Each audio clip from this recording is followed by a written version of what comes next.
Good evening, everybody. Welcome to Urban Economic Empowerment Show. Peace, power, and profit to everybody out there. Let's hope that you all are doing some great things and you're kind of getting it in. I don't know where my people's at.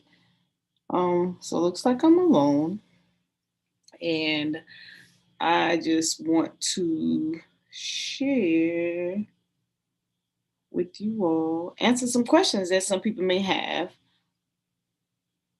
that's going on out here in these streets. Okay, so let's see where we start. Where can we start? So does anyone have any questions that you want to ask? PPP, EDIL, grants, government contracting, anything of that nature that I can answer and put out. Let's see how we're gonna work it out this evening. Let's see if all the social media channels are up and running. I don't know what's going on with this one right here. I'll fix it. All right. So I think I'm going on Dagger Squad. All right. So what I'll do is I'll start off by I'll start off by sharing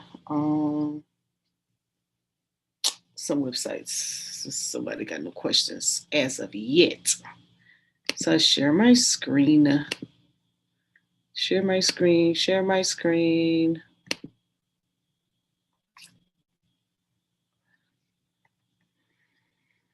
All right. So for those of you all who are contacting me in reference to grants, you can go to grantwatch.com.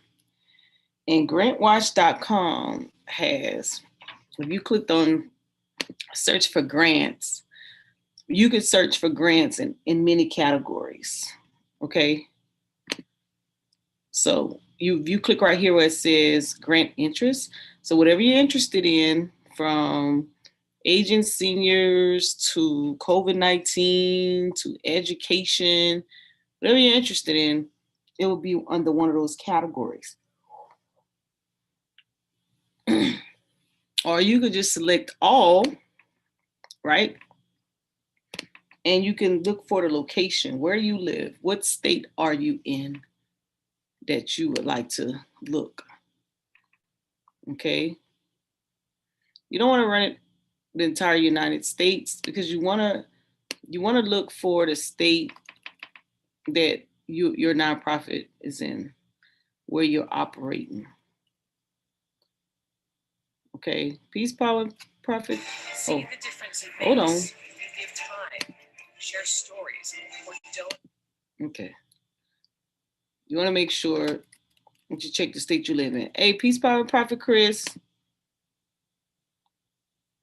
So you put in your state, and then you go to, oh, darn it. I messed it up. All right, so we're gonna select all. We're gonna choose a state. So Chris is on the panel, so I'll select Texas. Texas. So here's the type of funding. So when you think about grants, these are funding agencies. You got federal government, foundations and corporations, local government, and state. Okay. So if you're looking for, if you want to go to the federal, make sure you either had some funding before, or you have a fiscal agent. Fiscal agent just means you're going to fall under someone who's received federal funds before. They understand how to report, so they'll manage the funding for you, and you have to do drawdowns from them. The foundations and the corporations, so you have other nonprofits that have passed money through or have grant opportunities available. And then you have corporations who have built-in foundations and grant programs. Then you got your local government, and that's usually probably your city And then you have the state, city, the local for your city and your counties, and then you have the state government. Okay, so you choose one of those. So let's just select all, see who's under what, right? Then you have to decide recipient. Who are you? Are you looking for grants for an individual perspective? Are you looking for nonprofits? Are you looking for small businesses? Just for GP purposes, let's do small businesses. A lot of people say, I need a grant to start my business. If you ask them if they got a business plan or program written up, they don't have one. That's why it's important for you to join my team so you can know how to write it up. 2 weeks, I'll start 12-week classes again. We'll go through it. All right, so let me scroll down. There's 179 grants in the category that we selected for the state of Texas. It's a lot of grants to go through. And that's why it's important you kind of narrow it down where you want to look. All right. So if we went through this list, you can go through. So for practice purposes, let's click on this one. It's due on the 18th. So when you open it up, Black Ambition Prize. So it says prizes and in-kind support to USA eligible entrepreneurs to support business ventures. And then it'll have the area in which it is looking for. So it says prizes and in-kind support to USA eligible entrepreneurs to support business ventures. Funding is intended for businesses in one of the following categories: consumer products and services, design, healthcare, and technology. At least one of the founding members of the team must identify as Black, African, African American, and or Hispanic, Latino, Latina, Latinx. In addition to cash prizes, applicants may also receive investments, mentoring, and access to a speech coach and graphic designer. Oh, wow, this is nice. Black Ambition is a fiscally sponsored project of Policy Link. So boom. All right, ventures must focus in one of the following categories. So for the consumer product and services, it says goods or services sold to consumers for their own use or enjoyment and not as a means for further economic production activity. Then you have design, business that include but not limited to ventures specializing in wearable apparel, footwear, fashion, physical product design, transportation, material, and architectural, and digital, VR, audio, items that deliver creative solutions for particular needs. So those are the people who are into those computer science areas. Healthcare. This is for businesses that provide medical services, manufacture medical equipment, provide medical insurance, or facilitate or otherwise facilitate the provision of healthcare to patients. And then you have tech, businesses revolving around the manufacturing of electronics, creation of software, computers, or products and services relating to information technology. So you would go through, this is how much money they have available, 1.4 mil. Multiple semifinalists will be selected with one grand prize winner. Sponsor will award a minimum of 10 prizes and may award additional prizes. So boom. You have until the 18th. It's a competition. All right, so let's look at the application. So they launched it on December 6, 2020. The deadline is February 18, 2021. And where's the application? All right, so bam, here's where you go to contact for that one. So that was that one. Let's keep going. A lot of you all, let's see, graduate level. So I ran this kind of wide open. Let me click on this one. Training programs. Training programs are usually pretty cool to get into. All right, so this one is Accelerating Startup Partnership and Investment Readiness Program. Opportunity for USA startups to participate in an entrepreneurial training program to prepare for investment fundraising. So these are for companies who want to learn how to fundraise in their company. All right. So boom, that's that one. So 101 8-week program for startups. So when you go through this site, you know, when you narrow down exactly what you're looking for, you could go through here and begin to look for, close some of this stuff out. All right, so let's narrow our search.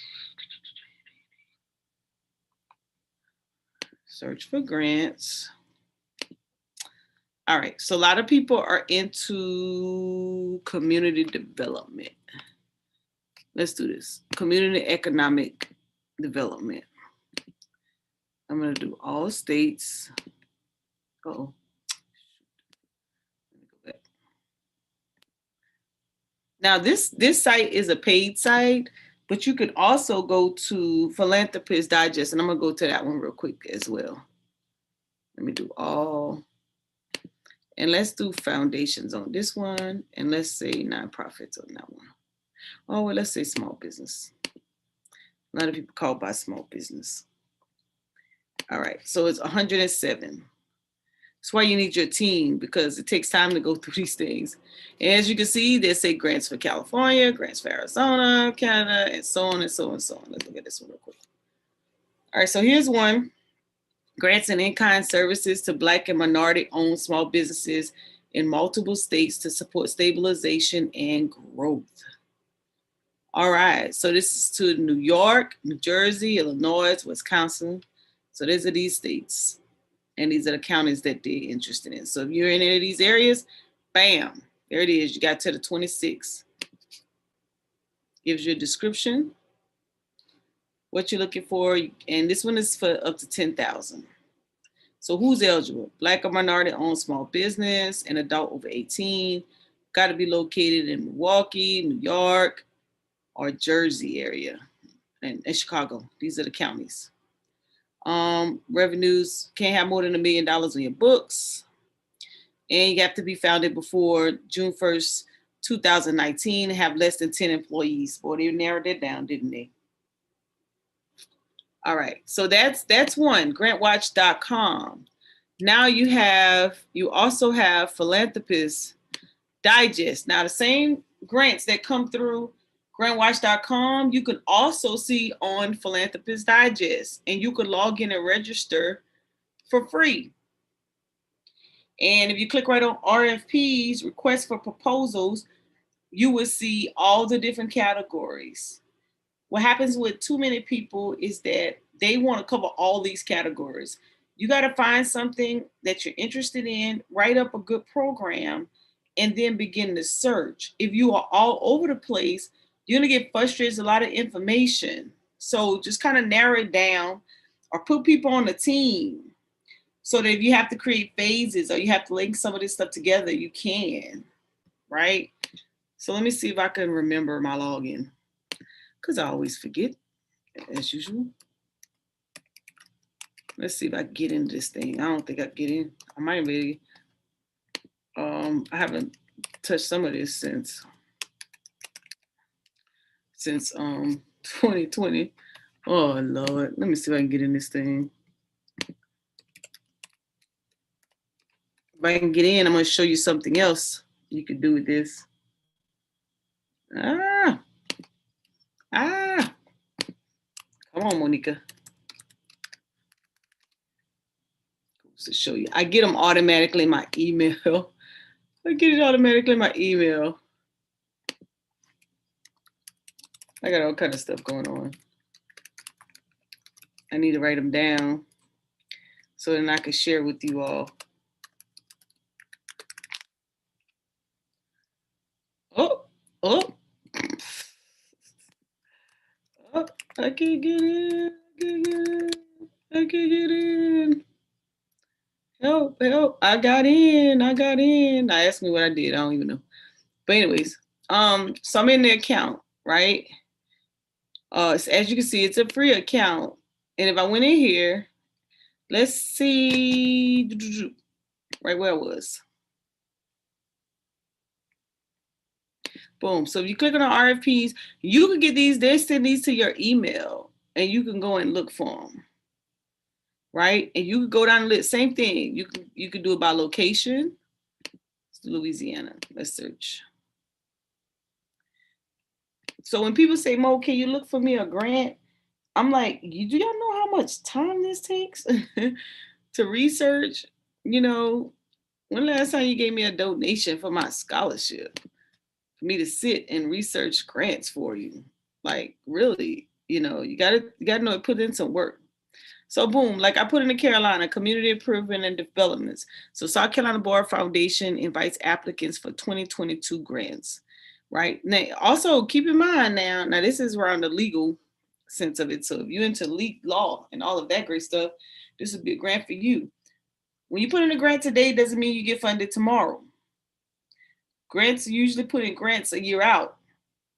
So you should be looking for grants for your summer programs last year. You can look up. You may get someone who's actually funding right now.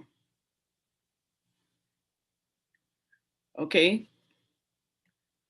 And I just pulled up a particular category. So it doesn't I'm not looking for anything in particular. I'm just trying to show you how to maneuver through the site.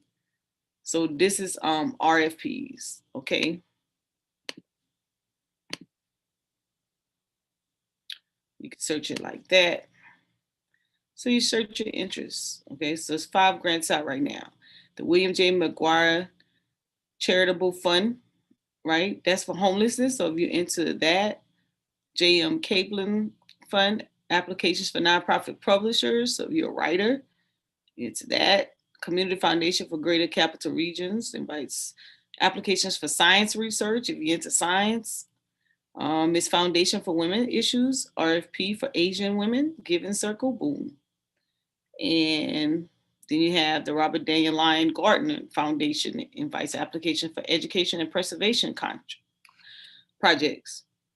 And then on the right, you will see that they have more companies who give out funding for various reasons. So what you want to do is, before you start specifically researching, you want to start spending some time on these sites and see what areas of interest where grants lie, and you want to center a program around that. So this is Philanthropist News Digest. So screenshot it. Then you have Foundation Center. .org. .org.com. Hold on. Foundation Center. Yep. This is it. I think this is it. This is it. Uh-oh. Did they change the site up on me? Hold on. Foundation Center. All right, here it is. Foundation Center. So you have the foundation directory. All right. So every nonprofit is on this website. Every nonprofit is on this website. So you can go here, same thing. Oh, what did I use over here? Forgot. Let's see if I can get it back in now. All right, you can log in. Oh, shoot. Guess I should have wrote it down just that fast. Really, Monica? Really, really, really, really?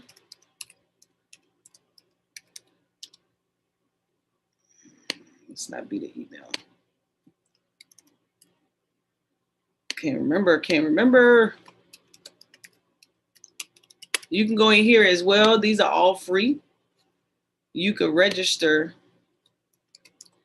And I'm going to show you how you could just look up in your state all the foundations in your state. Okay. All right. So when you get in, don't forget your password like I do all the time, right? when you get in here, you can look up, you could put in just the location. So if I put in just the Carolinas, right? And I just want to see all foundations in the Carolina. Bam. It's going to show me all 761 foundations. So I could go through each one of these foundations and see what type of grants that they're offering. You know, how much have they given so far? How much? So these are the total assets, and this is how much they gave so far. And look to see who still have funding out there in the area. And so I would like, so this one's geared towards Charleston. So I'm in the Columbia area, so I would click on that one. Central Carolina Community Foundation in the Columbia area. And I would stroll down, and then it would take me specifically to the website. So I would click on it, and I would go to its website, and I would go to grants and scholarships. So in here, it would tell me what grants or what scholarships are available. So I click here under view grant opportunities, fiscal year 21. I would stroll down and look to see what type of grants. So they got livability grants, boom. These are the two types, right? Beyond the table grants, connect community grants. You click on each one to see which one best fits you.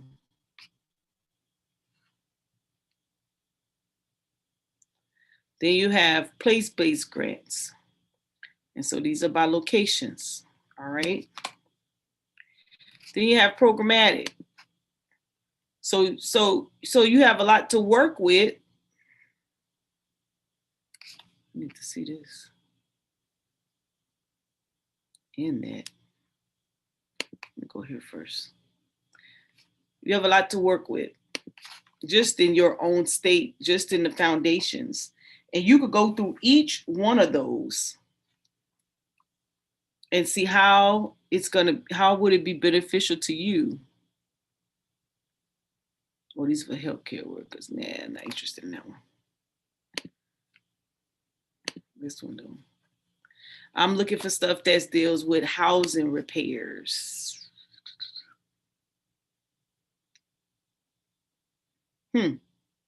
And these are not in the location because that's where the last hurricane hit. So it looks like it's only for that location. Okay. I don't have any projects in those locations, so that one wouldn't be beneficial to me either. Okay, so see how I went through that real fast? Let's go to Aflac.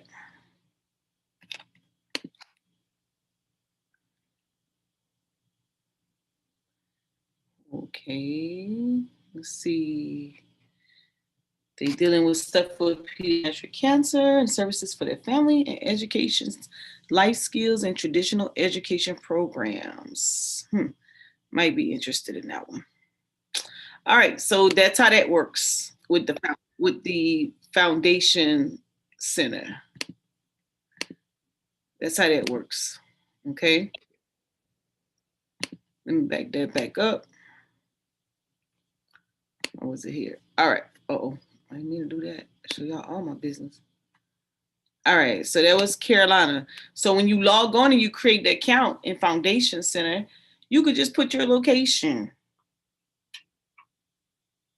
Right? And then you can find out what foundations is doing what in your area. And it helps out a lot. So this was the Carolina. Let's say if I wanted to put Alabama.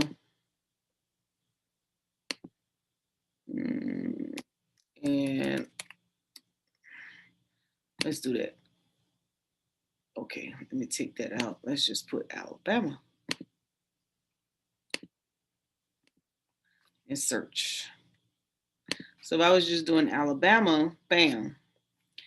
These are the different areas. See, there's 1,243 foundations. You have to take your time unless you specifically narrow it down. Let's see. So I know someone, unless you want to narrow it down, you would go through each one and see how it can benefit you. You go, and they even have their 990s available. So you can see who is doing what, how much, where they're giving their money at. All this stuff is public knowledge. So when people be thinking 501c3s, they're getting away with things and this, that, or whatever, I'm like, y'all are silly. Because all 501 whatever financials are public knowledge. So as soon as you send them to the IRS, they post them to all these sites. Okay? So it's public knowledge. So you can see who has what. And this is how you gain a relationship with these different areas. You find a foundation that's passed through that you can work with. You can't run this stuff solo. Okay? All right. Let me go back to Grant Watch. I wanted to look at something. So if I did search for a grant, I went here, I did disabilities. I know somebody working with disabilities. I go to Alabama, all, and small business. Bam, 7. So there's 7 grants. So you have something that's doing March, Disabilities Rehabilitation Projects for Americans with Disabilities Network. Let's see what they're talking about. If they're looking for LOI, you'd have to call them because it's passed by the 18th.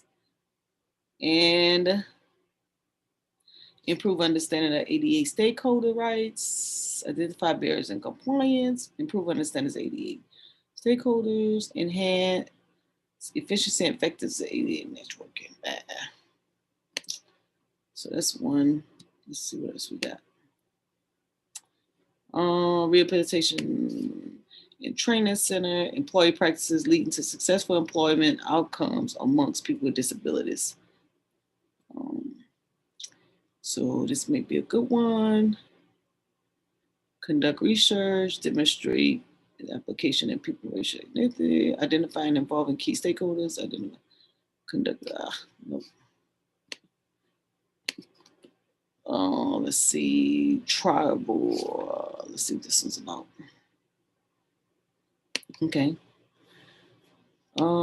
Disability rehab research projects, employment of individual disabilities, okay. Let's see what y'all funding. Conduct developmental activities in one or more of the following priorities. Technology improvement, yes. So this will be a good one for Chanisa.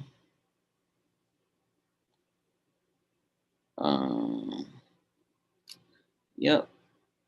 For employability practices. This one too. Technology to improve.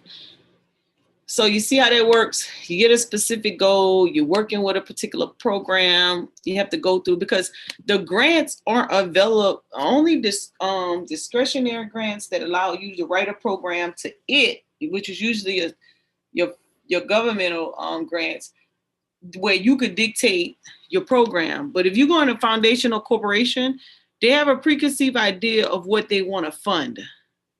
So when you read through the objectives, you have to meet the objectives. So evaluate whether in-service training conducted using technology-based tools or approaches meets the project goals, right?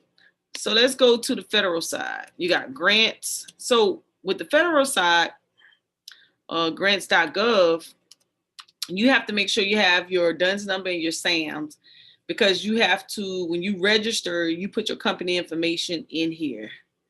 All right. So let's search for grants. So you search for grants, and on this page, it'll give you a synopsis. That's 2,486. Same thing. You have, what type of grant you're looking for. You got your eligibilities, cities, counties, nonprofit organizations, federal agencies. Then you got the categories and what you're looking for, or you can search by specific agency.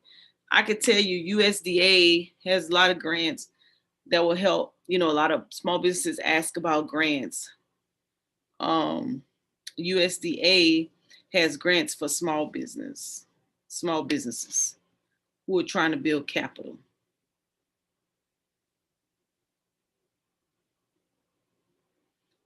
Community facility technical assistance and training grant.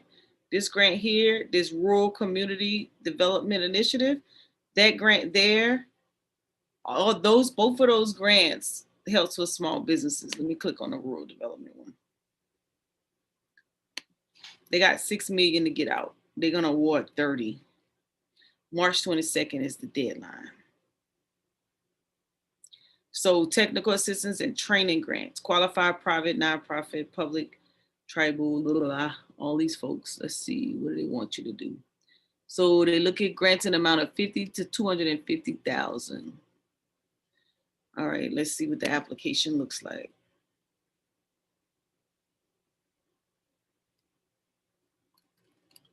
Let's see.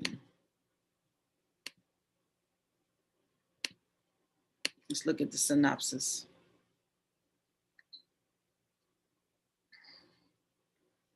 Let's see what brings it up.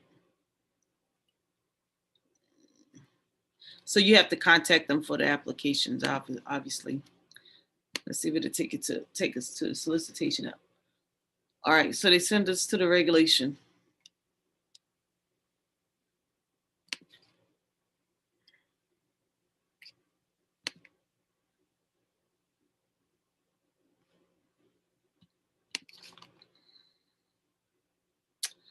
All right, so private, nonprofit, and community-based housing and community development organizations, lower income rural communities, and federal recognized Native American tribes undertake projects related to housing, community facilities, or community or economic development roles, strengthen the recipient's capacity in these areas will benefit communities they serve.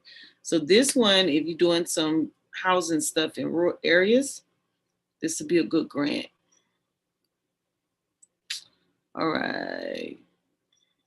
A grant would be type of assistance instrument awarded to successful applicants. The respective minimum and maximum grant amount per intermediary, 50,250, utilized within 3 years of the award.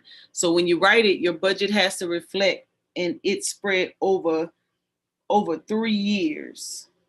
Okay, so you got to make sure that your budget is out 3 years. Just keep going. We know who qualify.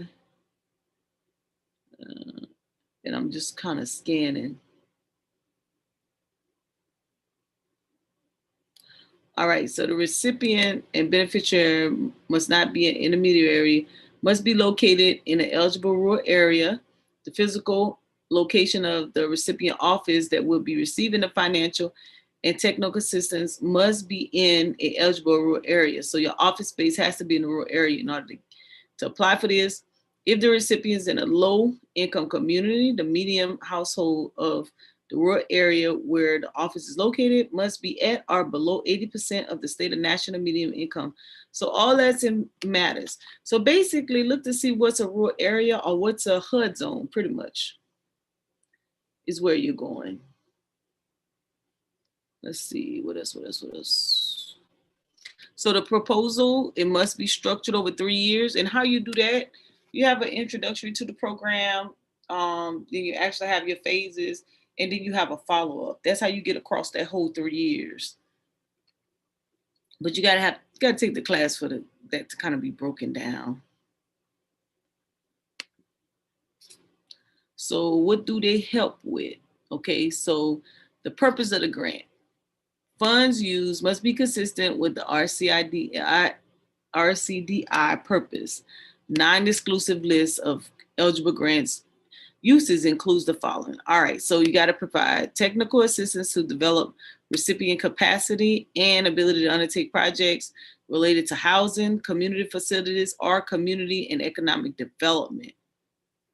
Okay. Capacity to conduct community development programs, that's home ownership, education, or training for business entrepreneurs. See how easy that just fit in? A training program in the area.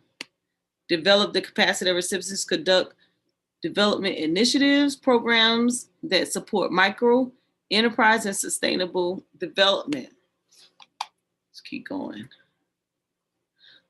Develop capacity of recipients to increase their leverageability and access to alternative funding sources by providing training and staffing, or provide technical assistance components to essential community facilities, assist recipients in completing pre-development requirements for housing.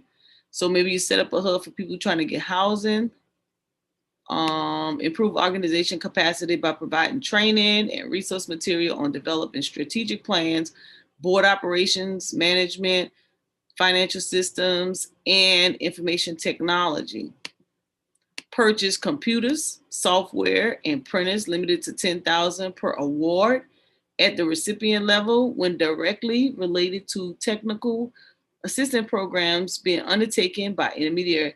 So yeah, so boom, there it is. That's that particular USDA one. Just kind of see how that works. Let me go back. And these are the federal grants now. So they kind of get a little bit specific. Who also have for community development, because you all talk about community development a lot, is Department of Labor. Let's see if I can get in there. Let's go there. Department of Labor has training programs. National Dislocated Workers Grant. Veterans, somebody asked me today about veterans, homeless. Pathway Home 2 grant. Trade adjustment assistance, right? So all of these grants, let's see, let me do the dislocated worker one. So they give it out 150 grants. All right, let's see what we're looking for them to cover. Dislocated worker grant are discretionary grants awarded by the Secretary of Labor under Section 170 of the Workforce Innovation and Opportunity Act to provide employment-related services for dislocated workers. The department funds two types of dislocated worker grants: disaster recovery and employment recovery. Bam. I need to apply for this. Let me see if I can find a darn application. Let me see if I can find the application.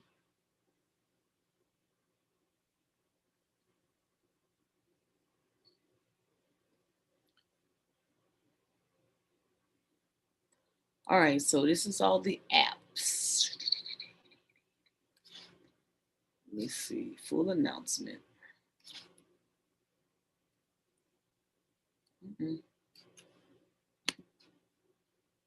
Scroll down, how to apply. Project summary for a new grant request. I guess we need to go here. Bam. Let's check it out. All right, so here's the application. Training and employment guide letter. All right, applicant completes a draft application package. Okay, where's that at? All right, gotta find the draft application. Draft application.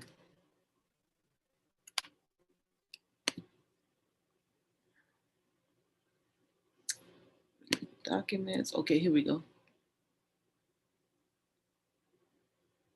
Bam. Let's open that up.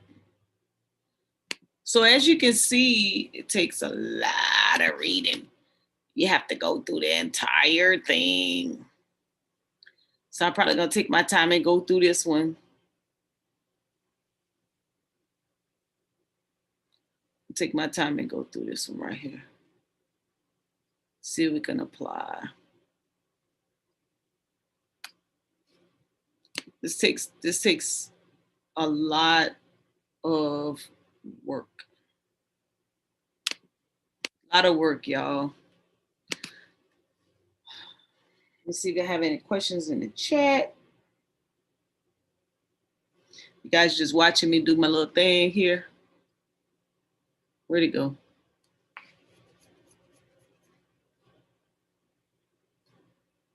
Let's see if it opened up. Might be behind this darn. Oh, there it is. Yep. All right, so here's the proposal. Wants the name of the project, how much you're requesting, the wages for the disaster relief employment, participant wages, participant fringe benefits, career services, training services, supporting services. So they want you to break down that budget. All right, let's keep going. Performance, the needs statement. Oh, let me make this a little bigger. All right, so as you can see, when you go through these applications, it's telling you, it's explaining you what they're looking for in these sections. So don't let it beat you up. It's telling you exactly what they're looking for. Okay, I think I might tackle this one. Probably tackle this one. Oh, we already have a grant for this. The opioid.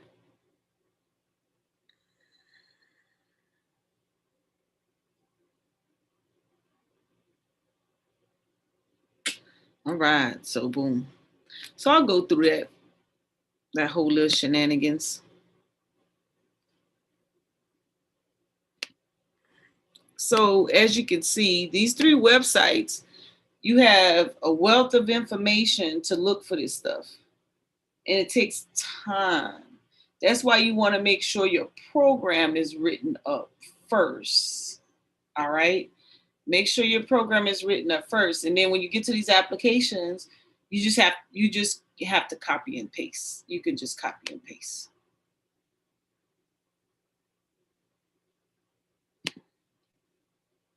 Let's see. What's up, Marquise? Peace.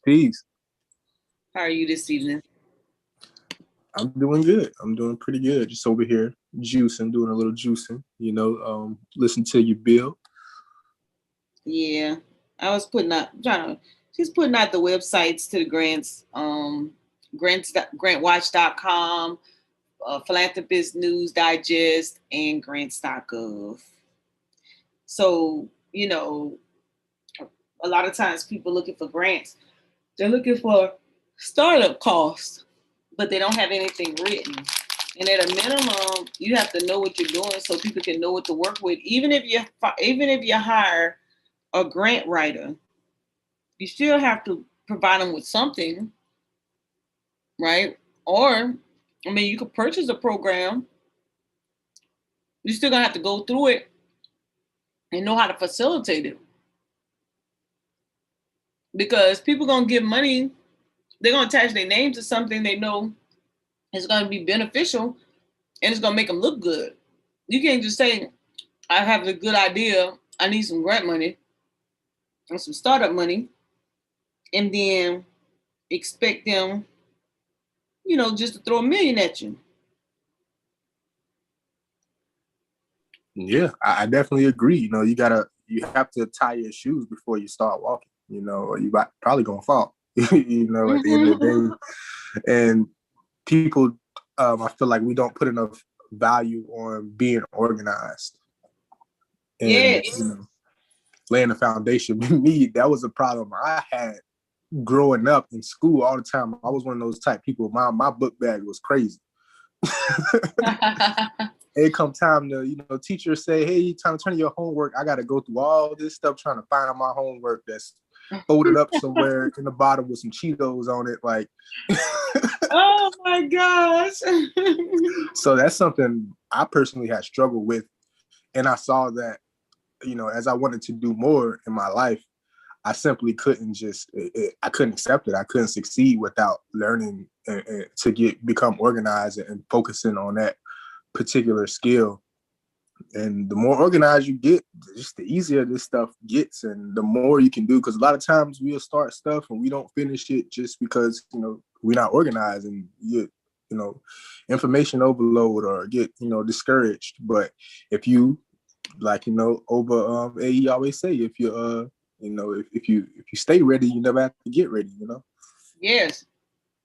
And that leads me into, investing. A lot of folks want to invest, right? And they don't, a lot of times they don't really, when you tell them how you learn the information, they're like, wow, I have to do all that, you know. But in order to confirm a position on, you making a decision on either entering on a stock price or exiting, you have to have some type of methodology, which means you have to have gotten some type of training that kind of shaped your decision to approach the market. Or you can't be pseudo in these markets. We say that all the time because you just gonna lose money. You have to do it properly. You have to have a certain, or you're not gonna have success. Only 10% of people in this market makes money because only 10% are really going in here refining their methodology and using it in their investing. Right. So yeah, you have to have that methodology, and it takes work. And I kind of blame that on all the the gurus who get out here and make it seem like trading is just 1, 2, 3, and you just do this and now you're rich, because it gives people these expectations that this is easy,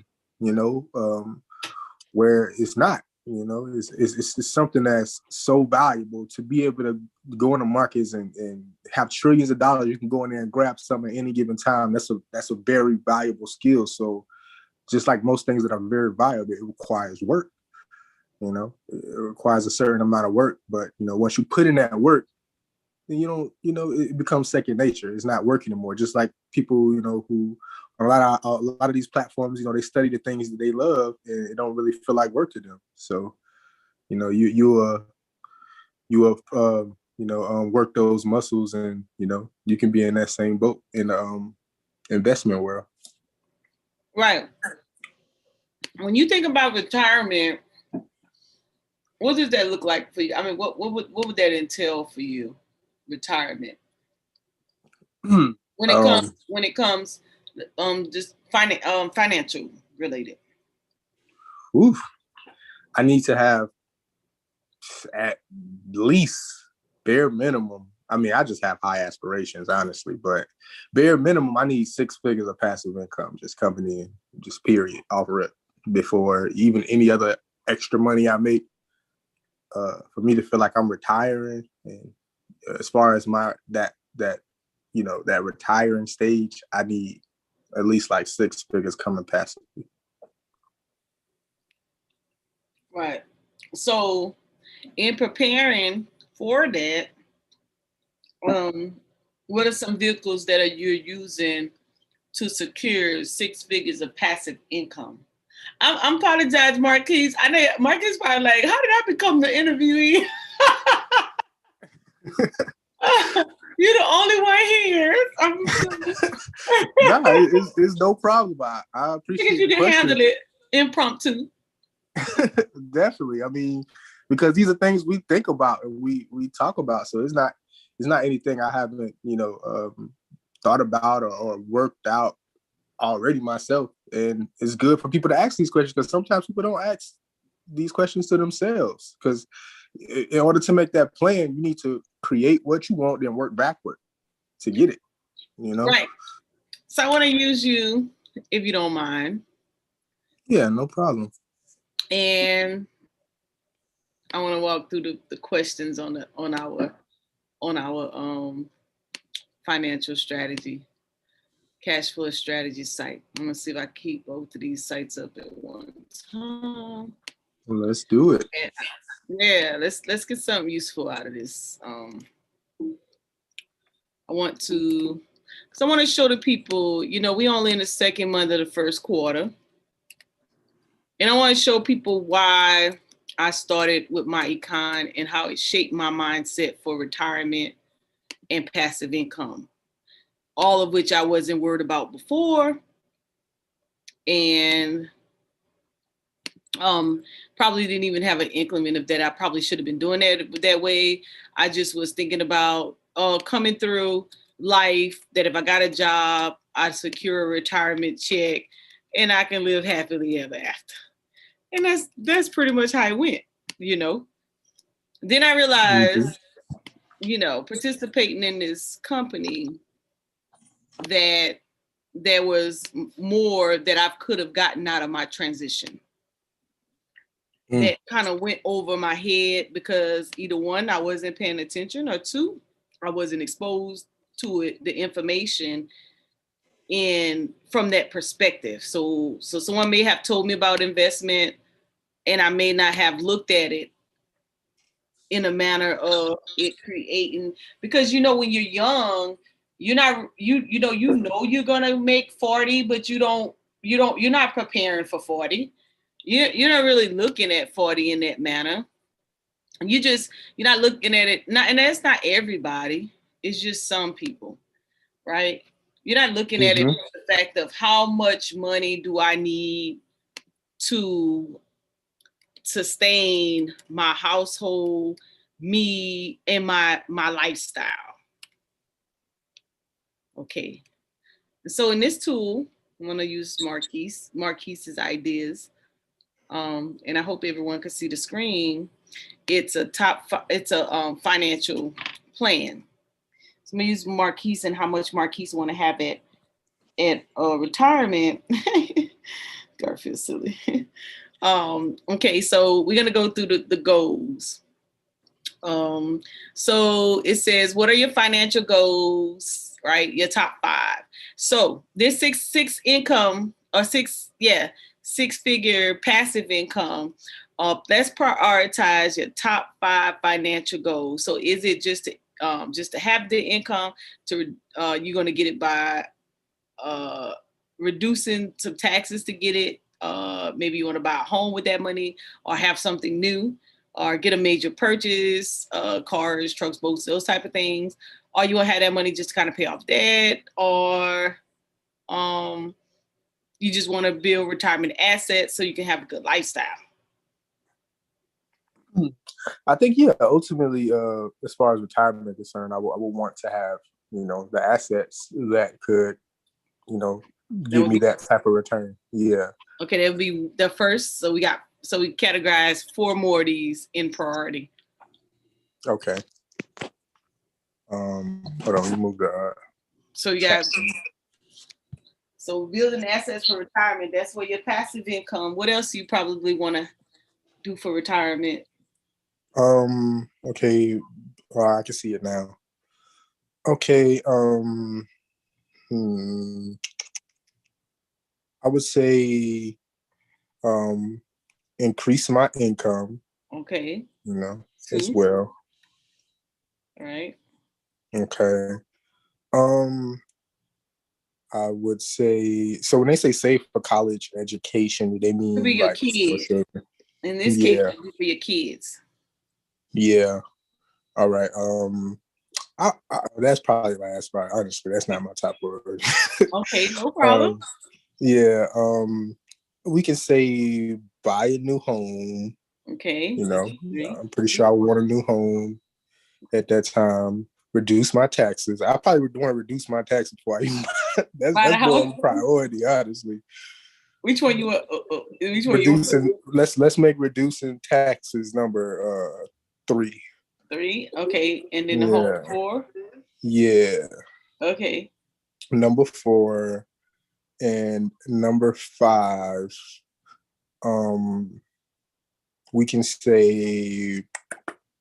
I don't know if I want to pay off all my debts. You can add something. Okay. So what's really one of my goals, especially around the retire age, I want to start a hedge fund. Okay. All right. Cool. Mm-hmm. All right. So let's keep the party rolling. All right. And this is all going to be estimate. It have to be real numbers, but close to possible. So keep it real. What's the least amount of monthly income you desire at retirement? $9,000. Okay. What At what year at the latest do you plan to retire? 40. What year would that be? What That'll be 10 years from now. So 2031. Mm-hmm. Okay, I'll be hanging out with the youngsters. How much of your monthly retirement income do you expect to receive from Social Security and company paid pension plans? Shoot, none. None? Okay. I mad at it. Okay. What is the approximate value of your investment portfolio right now? You give an estimate. 20K. Okay. How much money do you currently invest monthly in long-term savings? Long-term savings. I do a lot of investing, honestly. Long term. That's my new savings. So yeah. So So let's just call it $2,000. Okay. Yeah.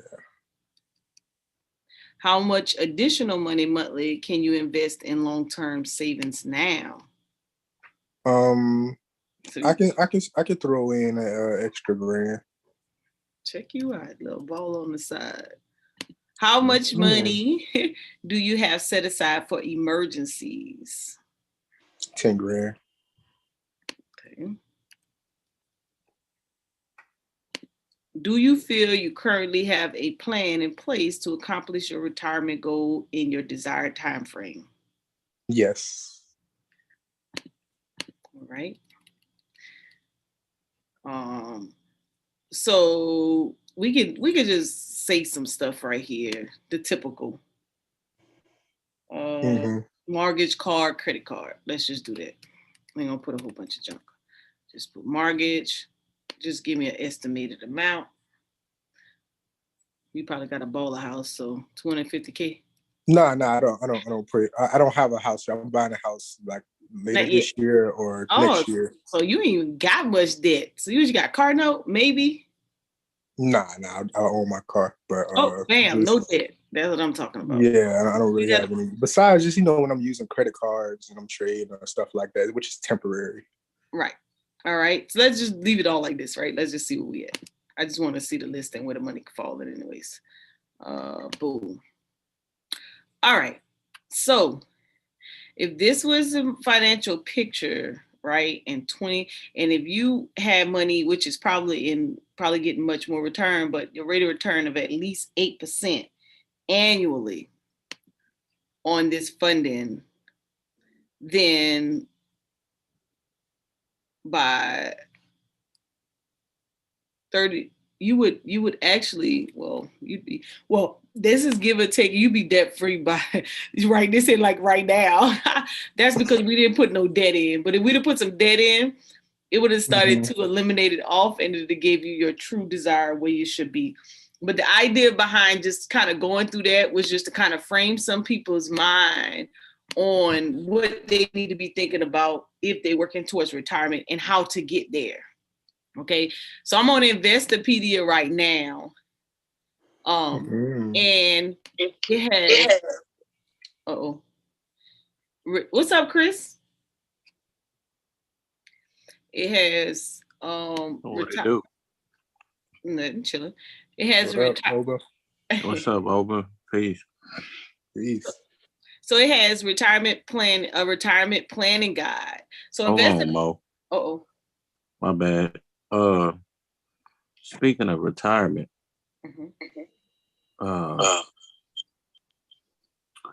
who listening got their retirement account set up? Me, I got an extra one in stash. You mean like a Roth IRA or something like that? Yeah.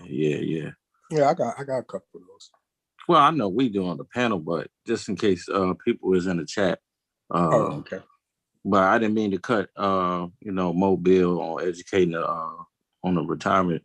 But I think everybody should have one. Even if you don't even plan to retire, which would be crazy, but use Mo's links, please. You know, if you got to use Acorns for $1 a month, whatever, please get that link so y'all can get y'all retirement accounts. And Send me then a get them custodial accounts too. I don't mean cut your bill. I just want to put that in there though. While you talking about that. no, that's fine because let me get the share. You And I want to want that Cancun retirement trip too, Mo. I ain't forgot. oh yeah. I wanna put it. And I saw the M1 Finance, they have trust accounts too. I was like, okay. Oh yeah. Yeah. Oh yeah. Yeah. All You right, want M1 to finance the truth. yeah, yeah, that's one of my goals by the end of this year to get my trust account structured Yeah. and set up. Yeah. I'm glad you signed up for that, Oba. Man, I tried well, to here you go right here. Go ahead, Chris. I was gonna talk about something different. I tried to sign up for SoFi and they just gave me some runaround about, you know, something wrong with my address or something. So they can't open my account. Wow. Right. Yes. I'll be running into stuff like that too, man. They be giving me a headache sometimes, these companies, but I'm used to it because I came from cryptocurrency and everybody just used to shut me. I'm used to denial, Yeah, the real talk. rejection at this point. Yeah, Robinhood was like that too. When I first tried to sign up for Robinhood, they would not let me get an account with the email I was using. So I used my Yahoo email, and they said it was a glitch in their system. I'm like, what? So I used my Robinhood email, and I was able to get an account with that email. I'm like, this is crazy. I should have left y'all alone in the first place. Anyway, I'm sorry, Mo.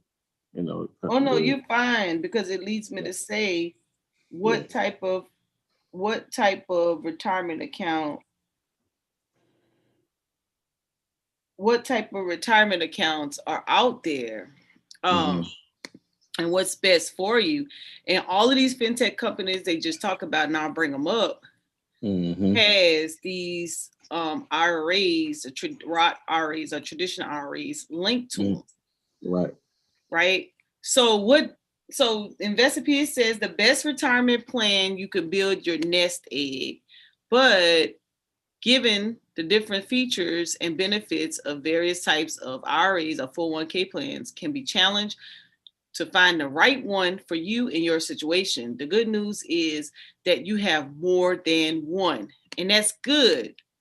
So let me finish reading. It says a Roth and traditional IRA differ when it comes to paying taxes, either when you contribute Roth or withdraw in a retirement traditional. Okay. If you can only invest in one type of retirement account, your money may grow fastest in a 401k plan with an employer match. Well, many of our people don't have that. Okay. I'm glad you said that. Yeah. If you can invest in more than one type of retirement account, consider how to get maximum match and most favorable tax treatment. So Chris brought up, let's go to that one first. Or Marquis, one of you guys brought up M1. Marquis, M1, yeah. M1 Finance. Why you doing that, Mo? I wanted to talk about. Okay, so the 401k, I think that's pretty cool and awesome for people that do that with their companies. And this is kind of like a whole spiel, like even talking about like the job market. So, remember when Brother Lester was on here? Yep. And he was talking about when he got out, his wife had set him up, with some interviews at different jobs, right? Yep. So I remember him talking about going to Tyson and doing his research and due diligence on, getting a job there. And one of the first things he did was he was looking up Tyson's, stock portfolio, basically what their portfolio was, like how they do merger. Right. So, and he was able to get hired, and he took some of his money from his checks to purchase shares in the company. Yep. Which benefit him, right? So this is also what I would say, if you have a 9-to-5, see if your company is publicly traded, find out if, if it's even worth investing into that company, because I'm not saying all companies are good to invest in or get shares with. Because I wish I would have did this back in the day. You can use whatever program they have to purchase shares into the company along with your 401k, so to speak. I think those are two programs that you should take advantage of if you have that, because it only benefits in the end. You can walk away, if you want to retire or if you just happen to lead a company, you can leave with that equity and time that you put in that company. Right. So it's real easy for someone just to let something be deducted out of their check to go to those plans. But then when they're no longer in those companies that provide it, it's very difficult for them to set one up themselves. We have to psychologically get out of that habit that we can't be disciplined enough to put our money in the areas that's necessary for us to be set up in retirement. All you have to do for the reality check is take a visit to one of these nursing homes and see how these people are being treated. When you retire, you get to an age or you have a life significant event, do you want to go through that? Or should you take a couple bucks right now? This M1 account is a minimum of $100 to get started, to open that account, right? It's pretty unique on how it works. Let me see if it'll take me to the website. How this M1 works. Now, in the scenario that I was showing with Marquise, it said it based that scenario off of 8% rate of return. I can tell you right now, I put $100 in M1 when Chris presented it, and my rate of return is 22.68%. Nice. I'm preaching better than y'all are clapping. We giving you more information that you can even fathom and think about it. Somebody would take their time and give to you right now. Some of you guys sitting around, you don't have no investments at all. Start at the long term of retirement so you can start understanding how to get yourself started, how to get yourself together, how to pull yourself up. It says free, you could customize your portfolio, build up a tolerance to gain this information so that you can learn how to build your portfolio so you could teach your babies. If you don't have any babies, you could teach your cousins, your family members, your friends. I have made it my business that if you are in my circle, I'm automatically approaching you about investing. I don't care if you're taking $1, $5, $7, $12 out of that pay period. If you can let the IRS hold and borrow, check this out. You let the IRS hold anywhere from $1 to $500 to $600 per month to wait 12 months to get back that same dollar amount. Oh hell, I'm about to ruffle all y'all feathers right now. Hold on a second. Ooh, I'm about to really make this look practical on how this is working out for you.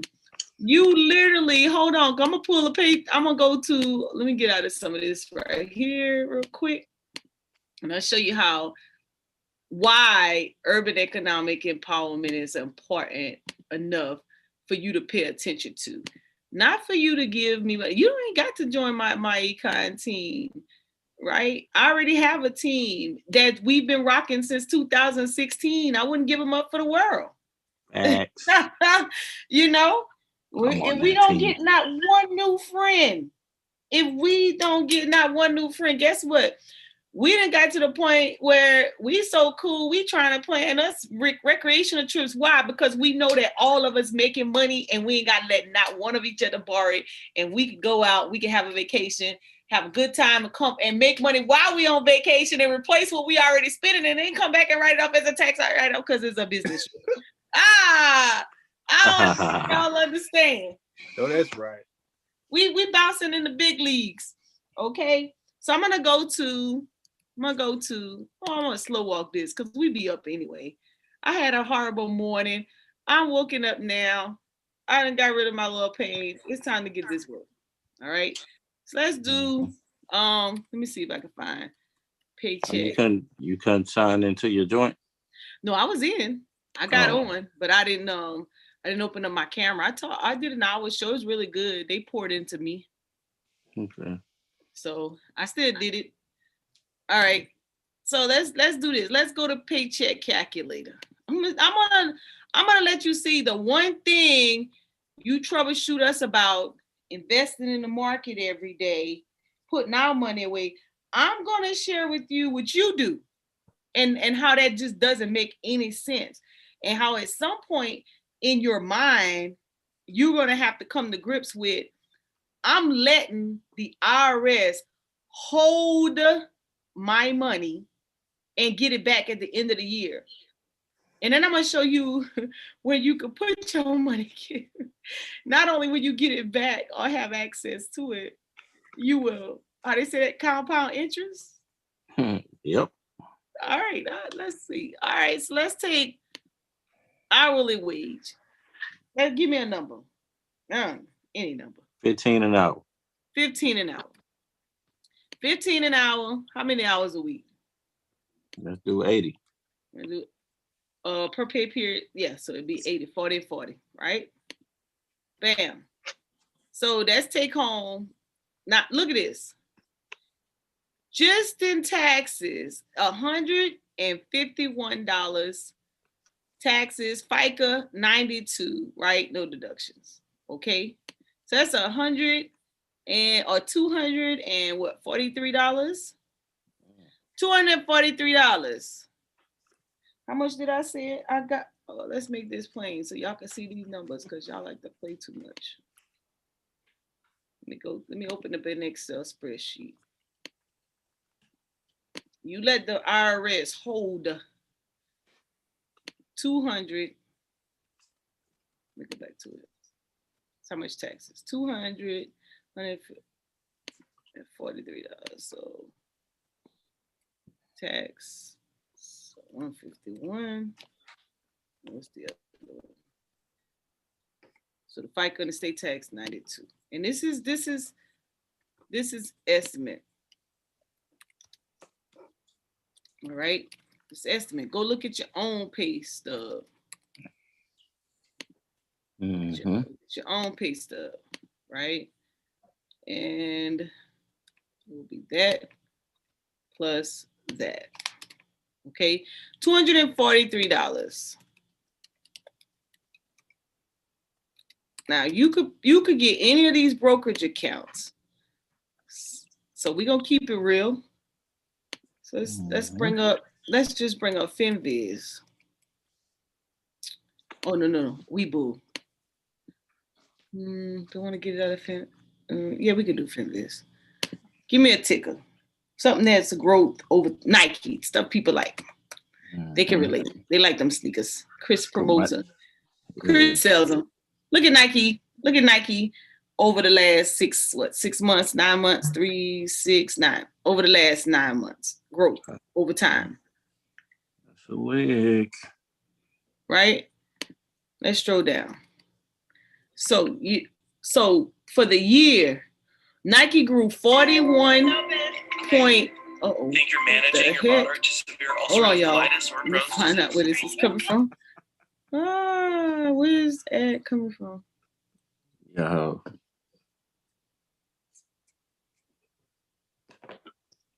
Is for people. I don't know where it's coming from. Hold on.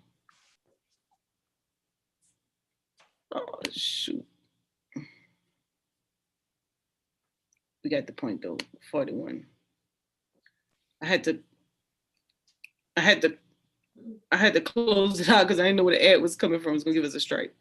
So 40. So I'm do Nike, the ticker Nike, right? Just the annual was 41. What was it? 41.1%? Yeah, 41%. 41%. 41%.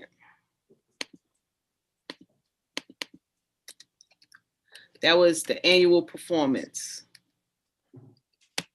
which is 0.41. So if you take, so this is what you let Oh, hold on. You let the IRS hold right here. With or without my income. Yes, with or without. Right. No, you ain't got no home-based business, so you ain't get, it ain't like you got a tax deduction, right? So this is what you let the IRS hold at your little pocket. I'm on 300. Uh-oh, I didn't do that. Right? Now, this is what you would have earned had you invested in Nike.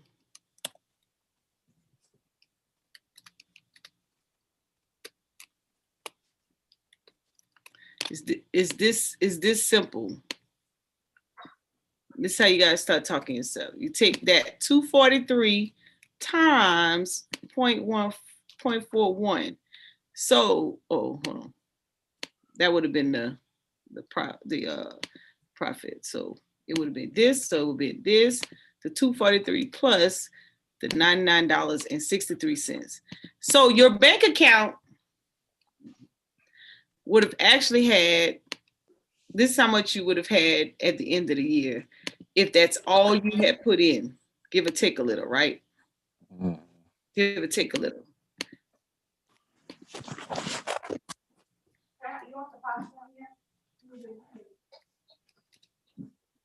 Give or take a little. But you decided that when you were gonna roll with the IRS and let them hold on to your money, and then think about whether or not they want to give it back to you. Think about whether they want to give it back to you at the end of the year. So instead of you getting this at the end of the year, 342.63, you get back that same 230, maybe. Maybe, if you file the taxes properly. But you let them hold this at your paycheck. Tough.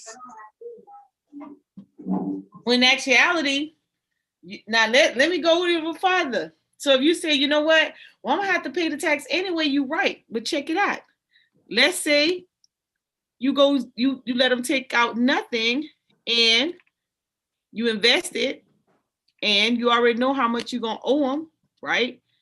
This is how much you still make. Pay them they 243 at the end of the year. Still bring home the 99.63. You still up. Yep.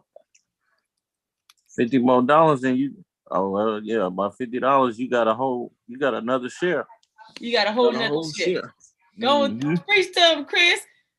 See all and this guess math, what? Every year you only owe this, but this keeps duplicating year after year. Tough. Year one, year two, and it may go up, give or take a little, right? Mm-hmm. It may go up. We just hypothetically here. So every year you may, because some of you guys keep the same wage rate, you pay the same taxes year after year. So every year, you only have to pay that 243. You just take it out, pay them, and keep the party rolling.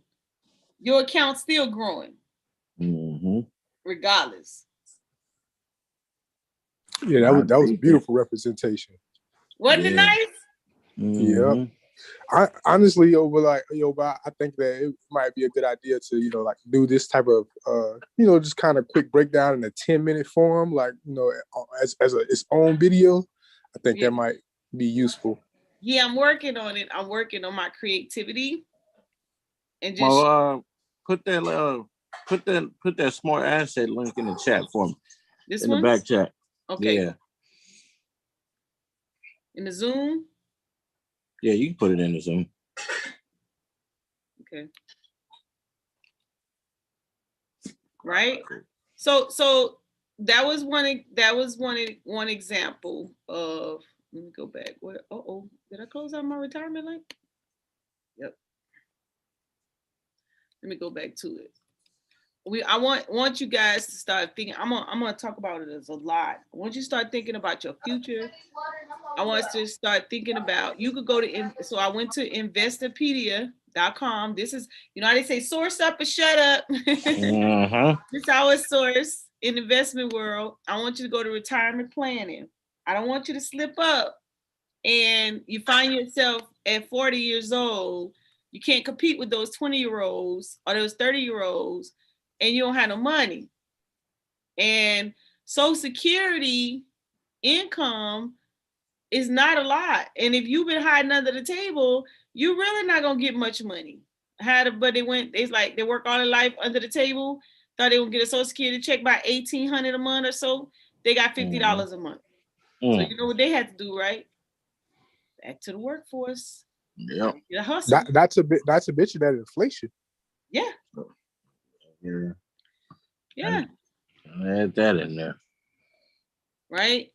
So we're talking, okay, so how do I get ready for this, Mo? What do I do? Right.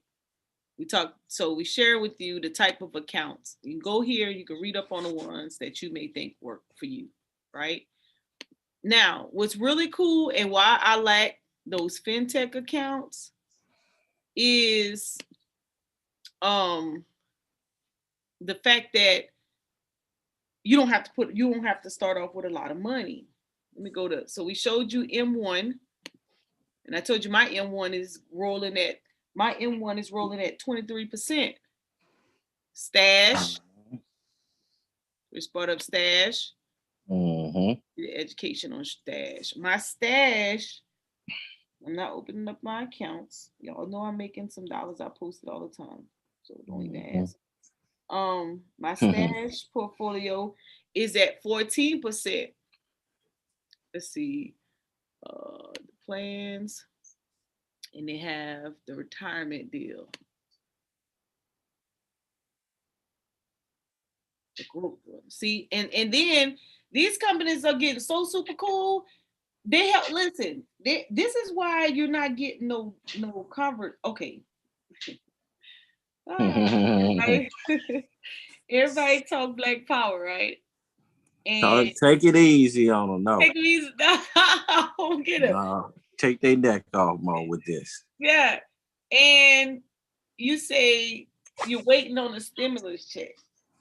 And the people that's sitting up there on Capitol Hill, they knows all this stuff is available. Nobody's going to tell you what to do with your money. They're going to let you do what you do. Okay. But you could have taken some of your money, right? Because you already didn't have none. So what did you have to lose? They were absolutely right. What do you have to lose? You could have taken some of your money and you could have put it in to one of these fintech accounts, which made it very easy for you, easy access information. You cannot hide behind there's no financial literacy in the school system because it's at your fingertip on your phone. Even your 5-year-olds have phones. They've given you the opportunity not even just to set yourself up for success, but to set your children up for success. For $9 little, all of which you could have paid off the first year around. Oh, I don't want to go to my account. Let me go to the learning. Right? You could open up this. If you knew nothing about retirement plans, what to do with them, you could literally start it off, put in a 5, 10, 20, whatever, right? In your Roth IRA, traditional IRA, you could literally just kind of sit back, listen to, or even just get an investment group, watch some of the tickets they throw out. Go to FinTech. This is all you got to do. Go to FinViz. They throw out a ticker. Use Nike again. You ain't got, if you ain't learned nothing else from us, learn this. They throw out a ticker. You go to FinViz. You look at the chart. When you see this pattern right here, up and away. That lets you know right there. Okay, grow company. Okay, I'm put my $5 right there. I'll put my $10 right there. And let it go. Now remember, you're gonna get out of it what you put into it. Remember, if you're working in a company that have 401k plans, they have a max out point of where they're gonna match. When you reach that $1 threshold, it's unnecessary for you to keep putting the money into that account because it's not growing. Right. You keep what's there, and then you open something new. It's called multiple sources of income. Yep, that's beautiful. Go ahead, Yep. I would say that's beautiful. Yeah, I think a child can see that that's a trend that's going up. As we thought of it, like, for example, in a market like iPhones. If you knew iPhones went for a certain amount, a certain price, they went for, let's say, $500, and you know today they're selling them for $400, but it usually goes for $5. Then that's more than likely you're gonna profit on that. Right. Right. Acorn. They started their kids' accounts that you can love start. Acorns, man. Right. Start your child an account ASAP. ASAP. Yeah, get them custodial accounts, man. I'm gonna keep saying that all year. Get those custodial accounts. Get them now. Please get them now. There's no reason. I don't care if they 6 months old. Get them an account. Yes. You can start investing accounts for kids. We have no excuse. $5 a month. You have no excuse. What's that? This is $5 a month. Acorn to add the kids account, to add the custodial account for the kids. That's to what? 10 pieces? 10 pieces on Tuesday at Popeyes? Yes. $5 fill up, $5 this, $5 that, right? So this is information, like, if you decide, you know what, I can only do $20 a month. What am I gonna do to get started? Because see, you're gonna make yourself out of a believer. When you start to look and you doing $20 a month, you try to do some math like AE be doing. He'll math us to death, boy. You better get these numbers. 12 months. Sometimes people just gotta see it. $20. Automatically to come out your pay. And see, you want it to automatically come out your pay because if you put your hands on it and you have to release it, you're not gonna do it. You're gonna say, oh, I'll get it next pay period, or I'll get it next pay period, or I'll get it next pay period. Look again 6 months down the line, you ain't save a dime. And look at that. Or you could just take it out of one big pay period and say that's my whole yearly amount, and I'm gonna watch it grow. And I'm gonna take that $240 and I'm gonna put it in M1 or Stash or company. Give me another company. So we talked about Nike, 14%. It's what we like to shop a lot. Block, BLOK. Oh man, that's where the crypto blockchain. Look at that. Over time. Let's see the performance for the year. Ooh, almost passed out. 204%, 0.48, 204.48, 204.48.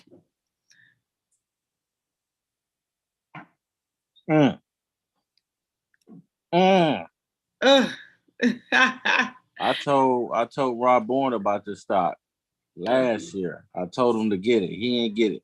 And it was like 20, it was like 18, between $18 and $20. Now it's close to 60 or over 60. $490.75 for the year that you will have earned. And that's just what, $20 a month? $20 a month. Uh-oh. Oh, that sounds like a nice little bag, y'all. $20 a month. So your $240 you invested would have turned into $730.75. That's not including the dividend payout. That's not including the dividend. Let's go back to it. Y'all stop playing. 1.70 cents every quarter. 70%, 1.70% every quarter. People sleep, man. They don't want to make no money, man. Right now, and that's the thing. Like, we can't afford to leave this money on the table. showing you money on the table right now. You just gonna leave it there. We working for the reparations, brother. Oba. Look at We waiting for reparations. I got one too. AOA. Oh yeah, that's a good stuff. Yeah, I got that too. That. All you have to do is look at it. Boom. Okay. That's what I got. I got 14%. Shit, I need a jump ship. I need to add that to my portfolio. Mm-hmm. Oh, my account will be looking. So you see the power of sharing information?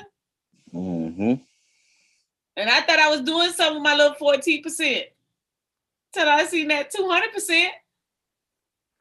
And it's beautiful too, because it's like you have been documenting this whole experience. There is you could go back and see day one all the way to now. Yeah, I'm gonna give you another one. I'm gonna give you another one. One of my secrets. Give me a secret. Hold on, let me pull it up. And I went through trying to find me some. And I did market growth. Market growth. Mm-hmm. This one is while you're looking for that. Let me put it in this. Give you all my secrets. This one right here. SPYG. What you scared of? What you afraid of? This is what the people are. No, I'm talking about just saying in general. This is what the elite is doing. This is what the people say. You can't get mad at them because they got some money and they took a few dollars and made it work for them. Look at my my market growth one in stash. This one consists of Apple, Microsoft, Amazon, Facebook, and Google. And it's running at 29.41% for the year. 27, give or take a little. Right? For the year. I have money going through that. And which one you giving me, Chris? I'm sharing with you all where you could put your money at. Prepare for retirement. Yep. Type in NVDA. NVVA? Like November Victor Alpha? Yeah, November Victor Dallas Alpha. Oh, Dallas Alpha. Oh, November Victor Dallas Alpha. Oh yeah. I remember when this was coming. Look at this. Let's see what the 101% for the year. And it has a dividend. What we saying is, okay, let me make this a little bit more clear. Let's open a new sheet. We're talking about years. Oh, let me go back. My info. Ooh.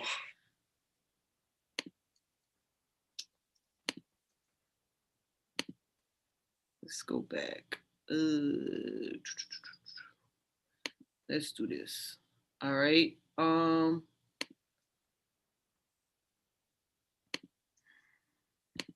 We talking about dollars to invest. Somebody said we driving them crazy with the spreadsheets.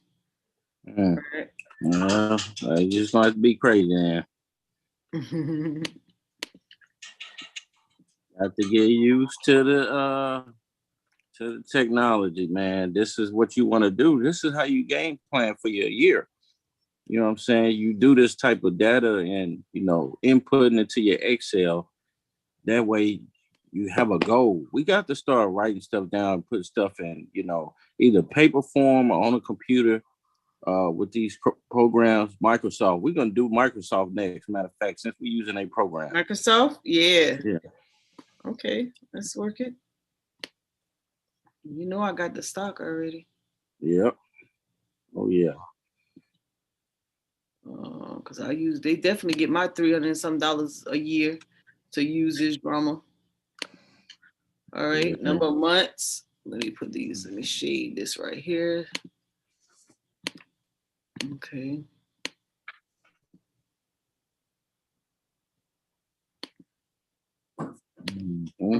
Organize this as I go. All right. So if you had $100 that you could put away, right? Because it's time up for us to say that we don't have it. We have a lot of money. We have money we expend. Go through your bank statements. It's not too late. You're doing the wrong New Year's resolutions. Do some stuff that's going to prepare you for your future, so you don't get caught up in situations. You don't know what they're going to throw at us. It's coming out of all these different outbreaks. Things are happening. People are getting emergency. You're locked in your house. You can't go nowhere. You ain't got no power. You know, that's crazy. You can't get mad. Government not getting stuff on. You should have had a generator somewhere. Right. You know, and if you don't have one, you should ask some friends, or y'all should have an emergency plan. Because I know the struggle is real. But we have to start preparing. We have to get it from somewhere. And as Marquis said, you know, I documented this thing the entire year, 2020. I'm not even using a lot of money. I'm not even bent out of shape with those who making more in the market than me, because I'm capitalizing. And the more my comprehension and my confirmations get down, the more I will make. But I would be able to teach it to the babies. So if you're able to put $100 a month for 12 months, right? Doing this simple. We're not even going to get all complicated. That's $1,200 a year. I'm going to say annual personal contribution. Just imagine if it was something like Novavax or Moderna. Oh, I got mine in Moderna. I got that in my retirement. Oh yeah, I'm still holding from what, $26. Yep. And it's all contributed to Marquise. Marquise was the first person to put Moderna in the chat. I remember. And he on right now. Appreciate you, Oba. Good looking out. Yep. Yeah, no problem. We all, you know. I remember the day you put it. Gems. I remember the day you put it. I said, "Ooh, this is the perfect time for me to try one of these things." And I bought it. I was showing a friend of mine how to do it. I didn't even know nothing then in March, and I purchased it. I said, "Look, this is how you do it right here. I'm gonna purchase this one," because he just talked about the vaccine and when the pandemic, and I remember buying it, and I've been holding it ever since. Right? So this is how much your personal contribution for the year. So we're gonna put it in an asset, an equity asset, a stock. You might be comfortable with that. So I'm gonna leave it like that. Right? So we're gonna pick. So we did, and I'm gonna go down the list, and we're gonna increase. What are we doing? Microsoft, you said? MS. FT. MS. FT. FT. Okay. I remember we used to call up, y'all used to call up them tickets. I'd be like, man, how do you remember that? Now I know a few tickets. By heart. Yeah. Know everything about them, what to do, what they done did. Yeah. A year ago, I'd be like, I don't know what they're talking about. Let me hurry get my phone out. All right. Thanks. So Microsoft use from is 30.43%. 30.43%. Performance or year, what is it? Year performance? Yeah, performance year.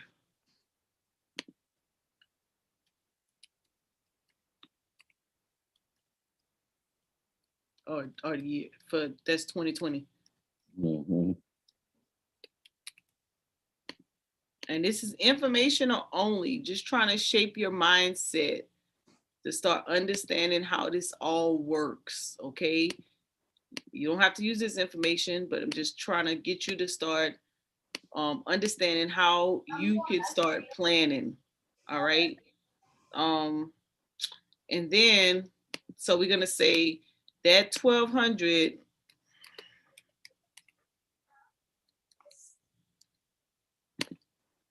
there's 1,200 that you initially contributed times this 30.43%, that will be a profit of $365.16. So you basically get one share, an extra share of Microsoft, plus a little bit more change on top. Right. Yes. Microsoft right. About 240 something. Right. So, so your total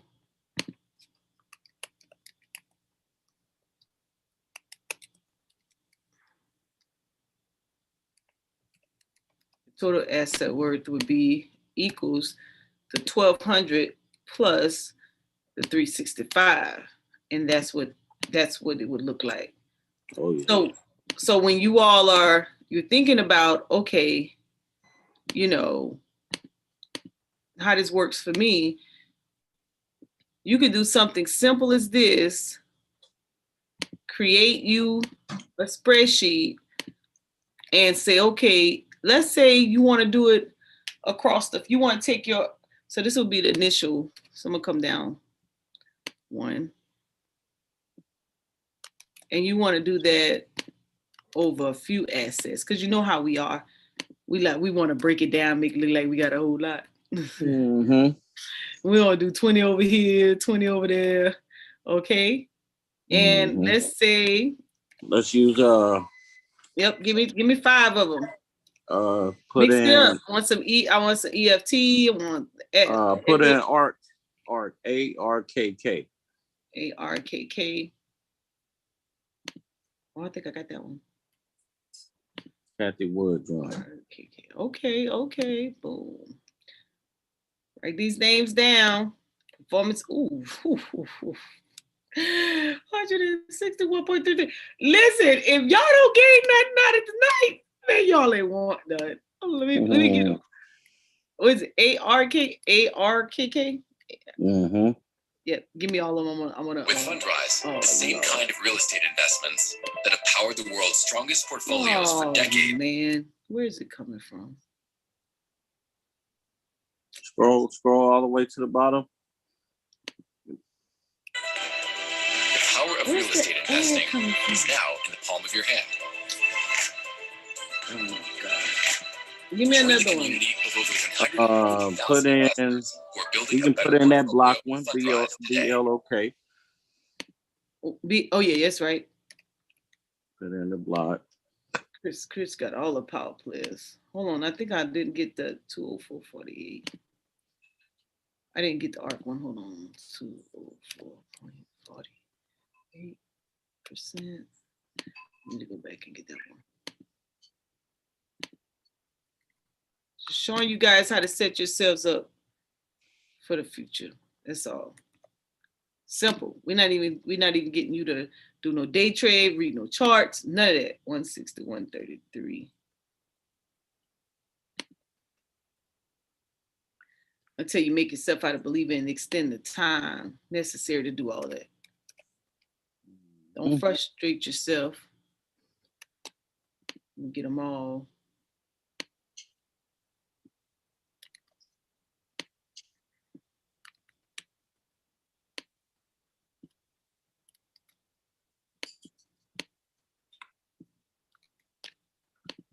Okay, give me another one, Chris. Look at Goldman Sachs.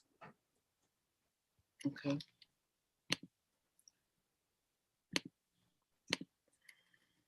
Chris got all the power players. It say follow the money. Mm-hmm. Which one of these? Type in GS. Oh, GS? Yeah. Follow the money, honey. 34.10%. Oh. $sign GS 34.10. Okay. Keep the party rolling. Tesla. You can put Tesla in there. Okay.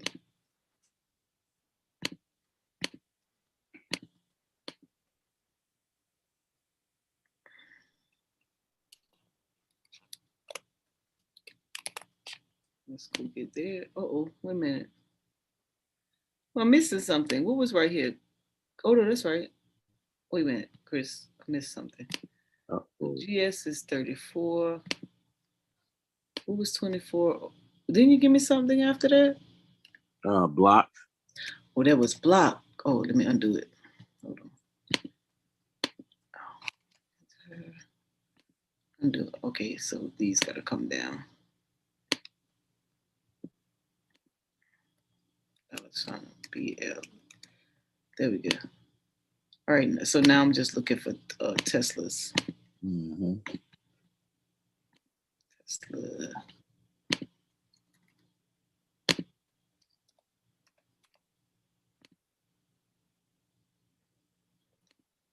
Teslas for the year.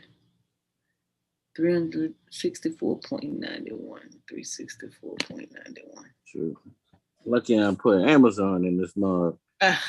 Amazon has got. I got Amazon on mine. Crazy. You got a fraction of share anyways. Bam. Mm-hmm. So if you took your 20 With Fundrise, the same kind of real estate investments that if you took your $100 and you broke it down over these 5 or whatever 5 you choose, this is just an example. It's an example. And what happened last year.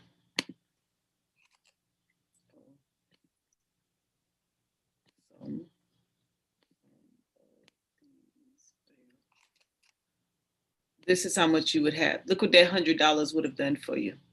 Yeah. You do the math. This is real live. That's what it would have done for you. Tough. If you just put it in there, don't take it out. If you just put it in one of them, just play with the number. The $100 in Tesla. Look at that. Just Tesla alone. God, dog. That's it. Fire rack. Go down the list. Look at that. Just go down the list. It's not, that's, it's all up to you. What you want to do. You want to hold on to that $100 because you're probably, over the course of the month, I know you're spending $100 on food. Yeah. That you don't even need. $50 out of each pay period.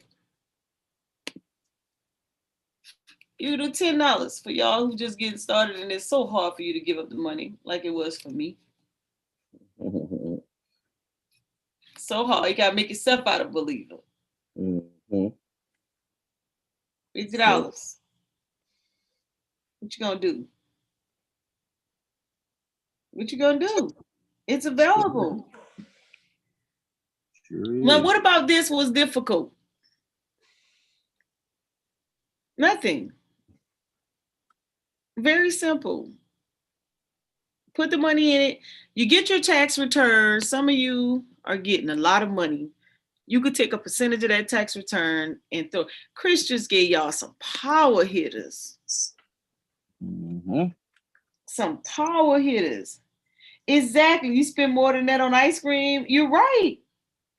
Some power hitters. He just gave y'all some power hitters.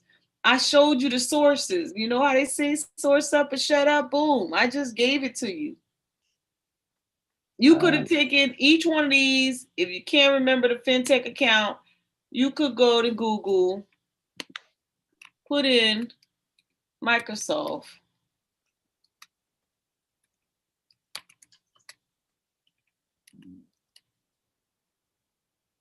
Yearly percent or year over year, whatever you want to do, right?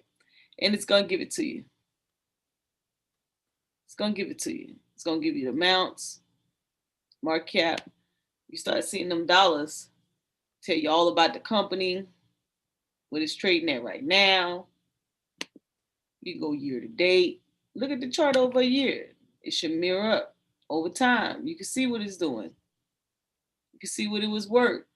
This is the reset right here. I bet you, hey, I dare the economy to go down while I know what I know now. Mm-hmm. I dared him to do something again. Buy the dip. Buy the dip.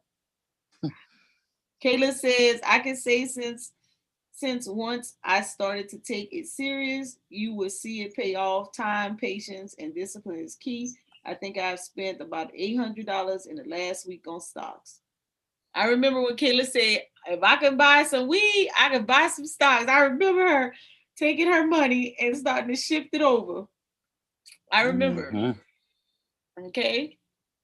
You just gotta be able to, you could go to any of these sites and put these numbers in and see what's going on with little to no knowledge. After a while, you guys will start to pick up the lingo. It'll make you want to start looking at charts. Yep. It'll make you want to. Mm-hmm. You'll become addicted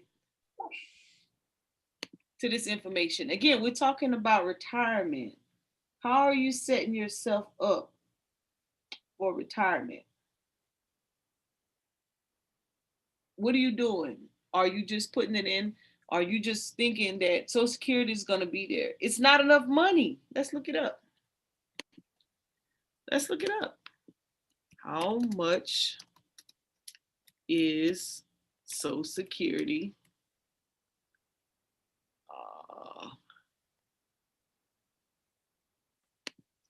Let's see. How much does a person receive a Social Security? How much? I could tell you just from my account. I can't open up and get all my little information. Mm-hmm. A person receive, and you gotta be eligible and build that up in Social Security. Open them custodial accounts. Let's see. Let's look at it. Let's look at the COLA of Social Security. Retirement accounts. It is right here. $1,800. Here's the retirement age chart. Let's look at it. Let's make this real, because some of y'all think it's a game. 62. Woo, that's a long way to go. Just for me. Marquise, you don't even need to think about it. You and Chris, y'all too young. What? Look at this drama. And I'm only eligible by way of my career profession. Okay. 62. Monthly benefit. These are people that's born, y'all ain't that young. Let's go up a little bit. Oh Lord, they even got you on the chart. Okay, and later, all right. It's gonna be age 67. $700. Who can live on $700? That ain't. I'm gonna do like little Chris in Measure Society. Yeah, that ain't shit. Yeah, I know, right? Who can live on $700? Are we serious? Not even old folks can live on that, man. No, and that's why they struggling. Mm-hmm.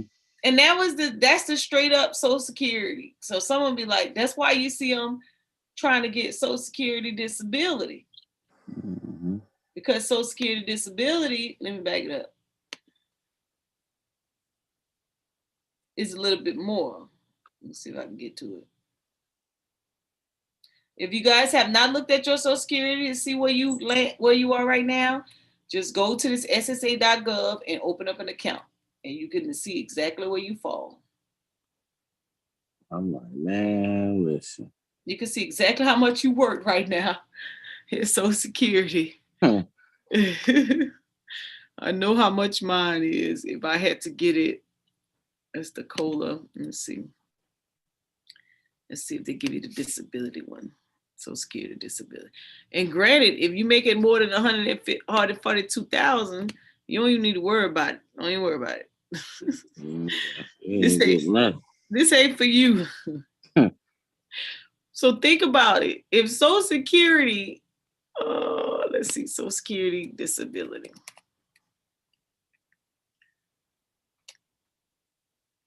Social Security, oh my goodness, $794 individual, $1,191 with a spouse, extra $397 a person. Man. And so if this is all you kind of getting out here in these streets, can you live off of that? Marquis said he won't make $9,000 a month. But he got some multiple sources of income. How you gonna come about getting that? No way you gonna be able to uphold that lifestyle. You wonder why you competing for jobs with the baby boomers. Right. You wonder why. Look, if your parents are still living, your grandparents still living, this their income. If they didn't have no retirement plan. And even the retirement plans, they ain't getting a whole bunch of money unless they was a federal employee or military.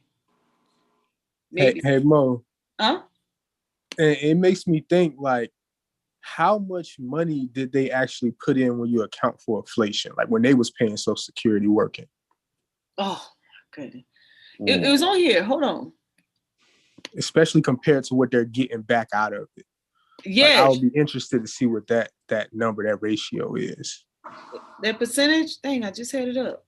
It had it by the years.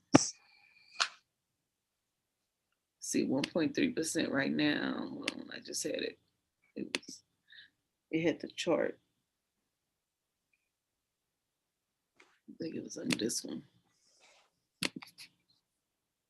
It had the chart by years. There go your inflation right there. This is the percentages right here. With this one only goes 7 to 75. Oh my God. Look how much they was taking out back then. I mean, how much they was giving. That's but crazy. Now look where it's dropped. It went from 1975, 8% increases every year to 1.3%. That's because they were the only ones getting the shit then. But when the assistants started tapping in, Robert. Yeah, and it was like, I'm thinking about like what they were paying in Social Security from their job, right? Paying in. So off of every paycheck. Yeah. Okay, here we go. Now this is look like they're only gonna take us back to 15. I'm gonna see if they got further back. So that's 7.65. That's the 7 plus. Oh my God.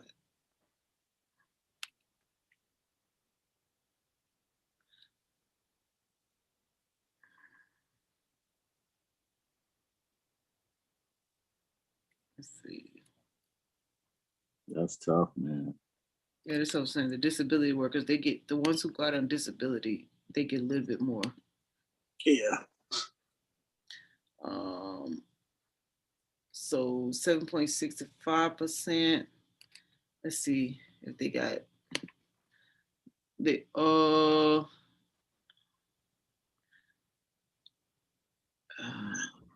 doesn't give me, they just start making this stuff electronic. I'm surprised they don't got the numbers though. Mm-hmm. Yeah, I don't think they might even want to show that. It probably was killing them numbers. Because I'm thinking like, all right, my grandparents working all the way from like 18 till they retired, paying Social Security every year. That amount of money adjusted for inflation as well.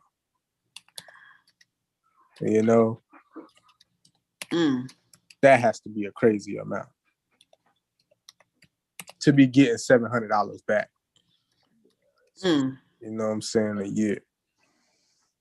That's wild.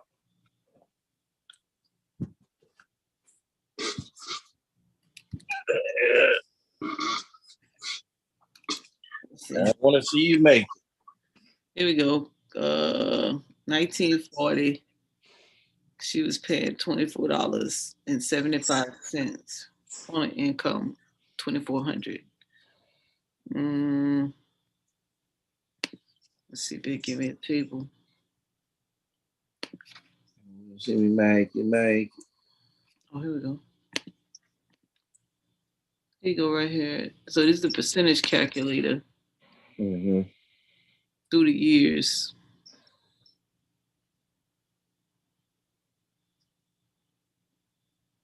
So as you can see, started off pretty high and then it kind of worked its way down, the more you make, the less they factored. The less you made, the more they factored. Yeah. Ain't that weird? Yep.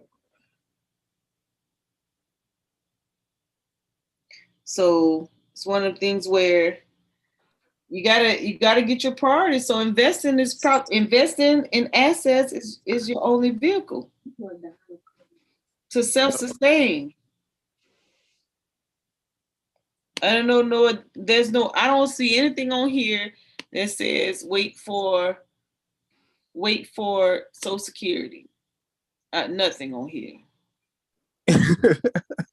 I don't. That is not on investors media at all. Yeah. Say, how much do you need to retire? How much do you need right now? First of all, you gotta know what's gonna make you happy, because some of you guys got lifestyles right now that you know you ain't gonna be able to sustain if you ain't got no job. Tell me about that. Yeah. And I post stuff all the time about how much you need to retire. Acorns they do a partnership with CNBC called Grow. And they have stories about different people who they saved or paid off a bunch of debt, or they put their money in like a retirement account, or invested their money, and now they don't retire with like 5 million, and they retire early because they had, like, with Acorns, man. Acorns is so dope. It's a slept on app. We love the Stashes and the Weebles and the Everyone Finances of the world. But Acorns is so slept on. This application literally takes your money that you spend and invest the change. Yep. You literally just go wherever you're going, buying whatever you're buying, and it will take the spare change and invest into ETFs and bonds for you. Real estate, ETFs, it don't even matter. Yeah, my Acorn is that. Yeah, there you go. You're on the website. Yeah, so please, y'all, go look at this stuff, man. It's a bunch of normal day-to-day people, not rich or celebrities, that, and take their money and start investing, and they retire, with a lot in the bank. Here you go, Marquise. You'll like this. Stock investors and the very reason of bond yields. Biden administration extends COVID release measures for homeowners. How the news could affect your money. Let me see how it affect my money. I'm scared to buy in this market right now. I understand. I ain't gonna lie. Yeah. Stock slips slightly. Biden extends pandemic protection for homeowners and consumers, likely boosted spending in January. Here's how headliners could affect your money. Stocks erase modest gains. Let's see. The market ended Tuesday mixed. The S&P 500 receded from the higher record highs, finishing the day at 0.01%. NASDAQ fell 0.3%, and while the Dow managed a 0.2 gain. To results in the stock market came as traders monitored raising bond yields. The yield on the 10-year Treasury hit 1.3% Tuesday, the highest rate on the government debt since February 2020. Many on Wall Street believe that an eventual surge in the interest rate could pose a threat to stocks, especially companies in fast-growing sectors such as technology would have benefited from the prolonged period of low interest rates. Major indexes traded slightly low on Wednesday morning. The U.S. extended COVID release measures for homeowners. Biden administration announced Tuesday that it would extend mortgage forbearance and foreclose relief programs for homeowners struggling during the pandemic. So I'm going to call my mortgage company. I'm going to get some of my money back so I can make some. Homeowners with federally backed mortgages comprising about 70% of borrowers are eligible. The move allows homeowners to apply for 280-day relief periods, mirroring the 3-month periods offered in March 2020 CARES Act. The rules surrounding the relief: you'll receive vary depending on what kind of government-backed mortgage you have. The easiest way to find out if you are eligible and to seek payment relief if you need it is reached out to your lender. Oh yes, Brett African Emporium talked about this a lot, and he said that they had extended it and that we can do this. So if you have FHA, VA, let's see if they list them. Let me see.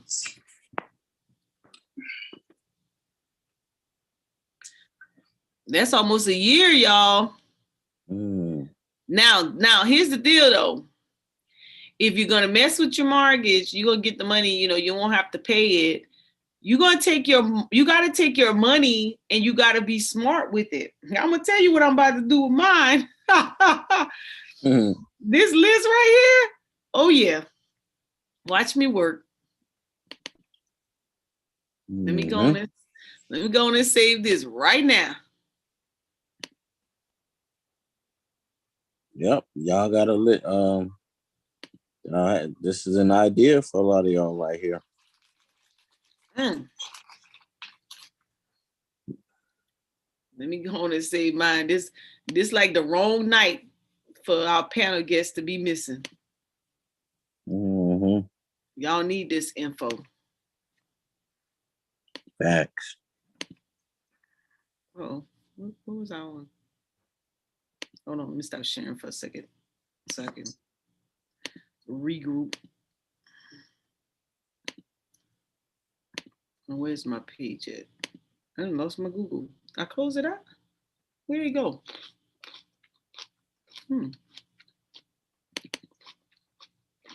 Uh-oh. How'd I lose my information? Know how you did that. What you doing? I don't know. Not coming back. Open those custodial and retirement accounts. I'm repeating that all night. So you're repeating it all night, Chris? They don't get it. Yeah, I'm sorry. I have to repeat it. Something happened to my. I always do something crazy. I closed the whole thing out. All I did was save. I guess I use Safari. Oh, look, I got neo-genomics everywhere. Look at that. Oh, man, look at Acorns, man. Acorns, they sleeping on them, man. Take it easy on them, Acorns. What you doing? No, I just went to look at the portfolio and find out, what they invest your money in. And they basically, they have large companies, medium companies, small companies, and international company stocks that, they put your spare change in. And, you're over here trying to figure out, what purse you about to buy or shoes or whatever.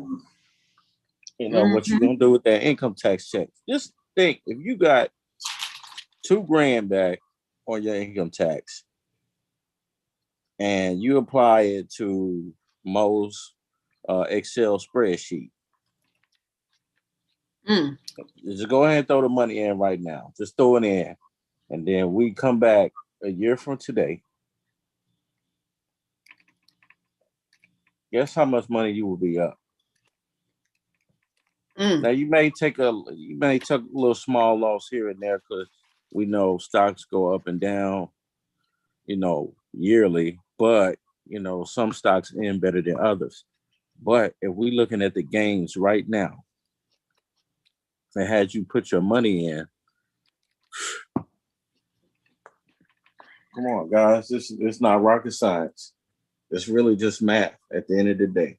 It's your willingness to take the time to do it. Yeah. It costs you nothing, like over 80 always say. It costs you nothing to set these accounts up. Free time, you may have to pay a little monthly subscription, but like most said, you're gonna spend that on food, fast food anyway, shit you don't need. And you done turned your consumption into an asset or an investment opportunity. Right. And stop trying to go, you brand new. Stop trying to go search for something that you don't know what you're doing. You don't want to spend no time to do it. Start with companies. Chris just gave you companies you're very aware of. Right.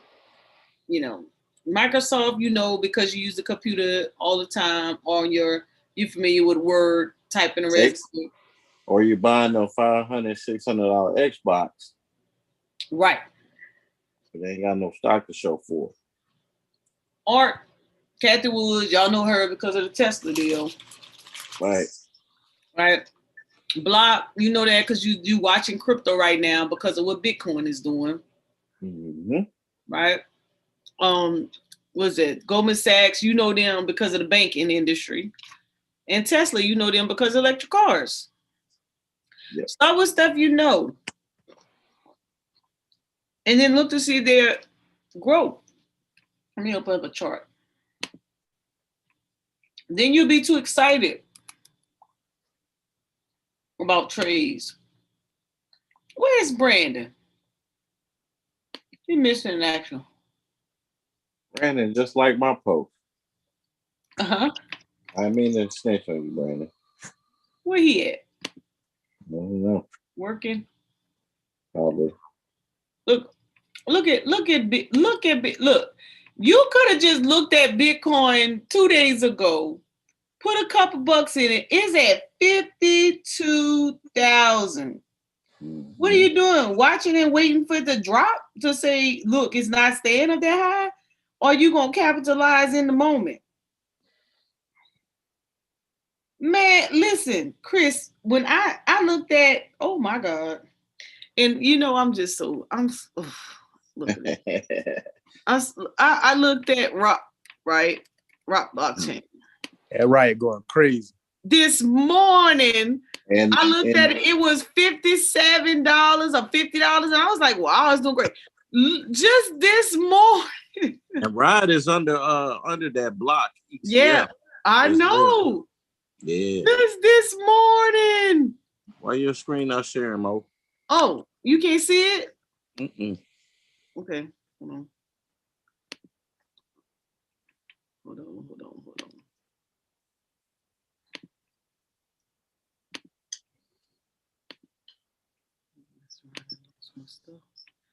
All right, you see it now? Yeah, there we go. Oh, that must shot up to 73. Yes! Let's go. It goes at 81.39. That's crazy, y'all. 81. This was just today. Fire. Look at that. I have 4 shares at $6.62. I'm profiting $311 right now. I'm so mad I didn't get in when you got in. At $12. I had 10 of them. I had sold 6. But check it out. Oh man. At $3.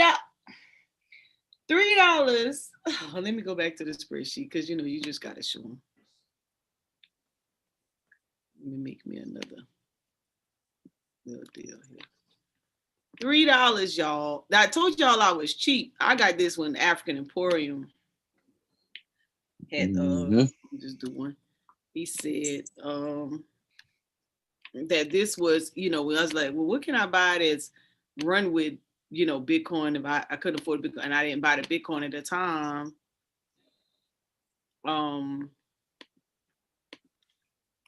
And I went in, and it was $1.80 when I first got it. So I added to it.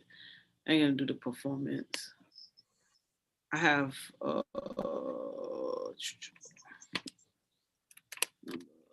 shares. So there's a different kind of chart. So let me change the color.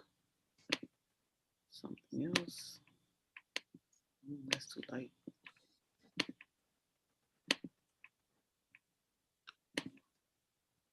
Let's go. and I have 4.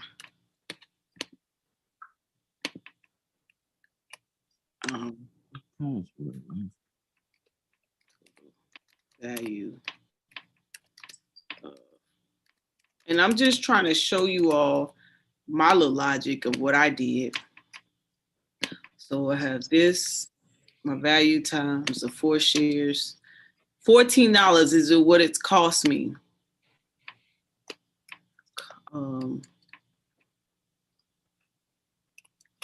So the cost per share right now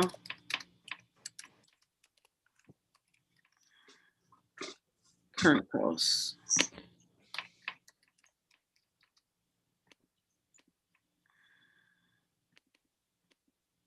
is 81.39. So now my 4 shares is worth that much. I'm right on the money in Robinhood. Bam. So this is how much my shares is worth right now. Oh.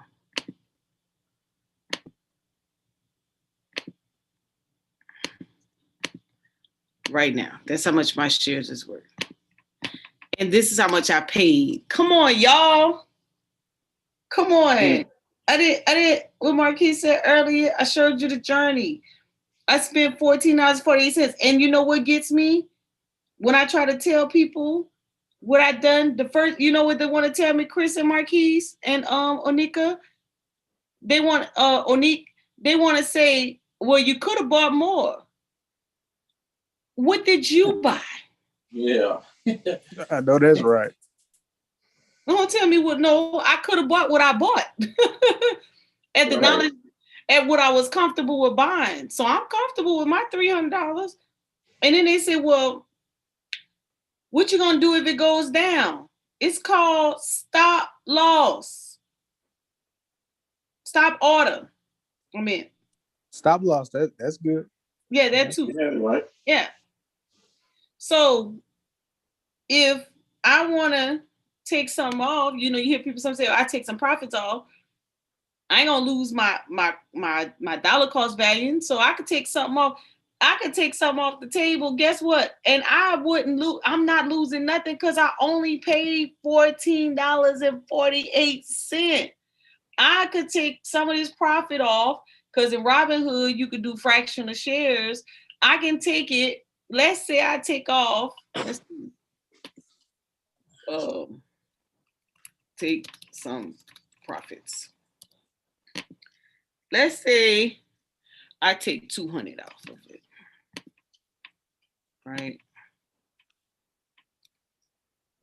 Now, I'm a little smart. So if I take that $200, so it's going to leave me with 125 in there. I'm going to take that 200 and I'm going to go put it over here somewhere. Right? So let's say now, tax harvesting rules is that if you sell the asset, in 30 days. If you're selling the asset, you got to put it in the same or similar type as industry or a retirement. Now y'all know why I'm talking about retirement.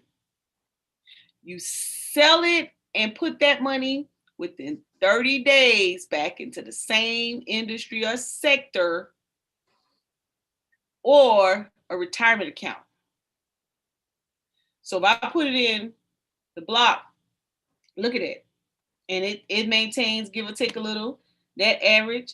I don't care if it maintains. My average really is just, because I'm using my econ concept, is anywhere from 3 to 8%. So anything above 8% is a plus for me. Anything above. I can put it in any of these and I'm satisfied. Because I know the average growth of you putting your money somewhere is anywhere from 3 to 8%. So I'm satisfied. But look what I could do if I'm going to take the profits off. And I'm going to put it in an asset in the same industry sector, or I'm going to put it in the retirement account. you go. And I'm still going to benefit because I'm going to keep some of it in. Because I'm not married to it. Is that making, am I speaking a little logic, y'all?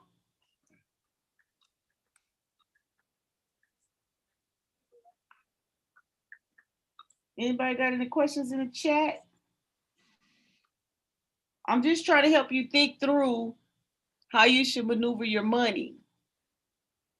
You know, they say you can't tell somebody what to do with their money if you ain't doing it with yours. If you ain't making an example with yours, I can open up my accounts and show you how I take that money and I moved it over. That's how I started the strategy this year. Move it on. Just to show some people how it's simple. I'm not even starting with a lot of money. I just showed you $14.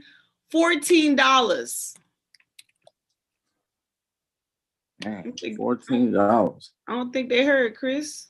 I don't think they hear either. It's the wrong class to sleep in. They use that money, you know, while they over there letting the IRS hold theirs.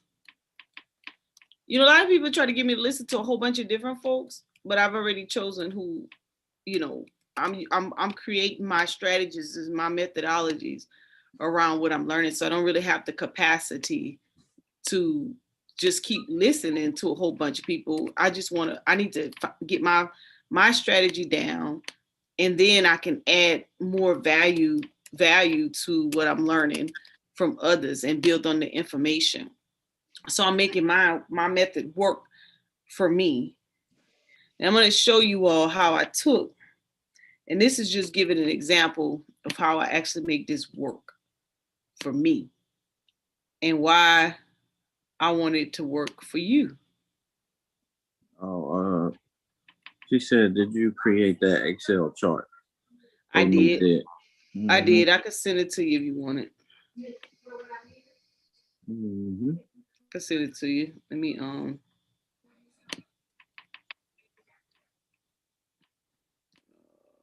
what's that? You don't like this boring stuff, Mo? You don't like this boring stuff, you say? They say that. This ain't interesting, man. It's not interesting. So, you know, we're gonna keep buying what we buy. We don't want to be bored with this stuff. Only reason I'm sure somebody told me that I need to make it more simpler. This is as simple as I could get. I ended the year with $2,000 in this stash account. It ain't flat earth, so we don't want to hear it. Right. I ended the year with $2,000. We just halfway in the year. So that's $736 earned. What did I do?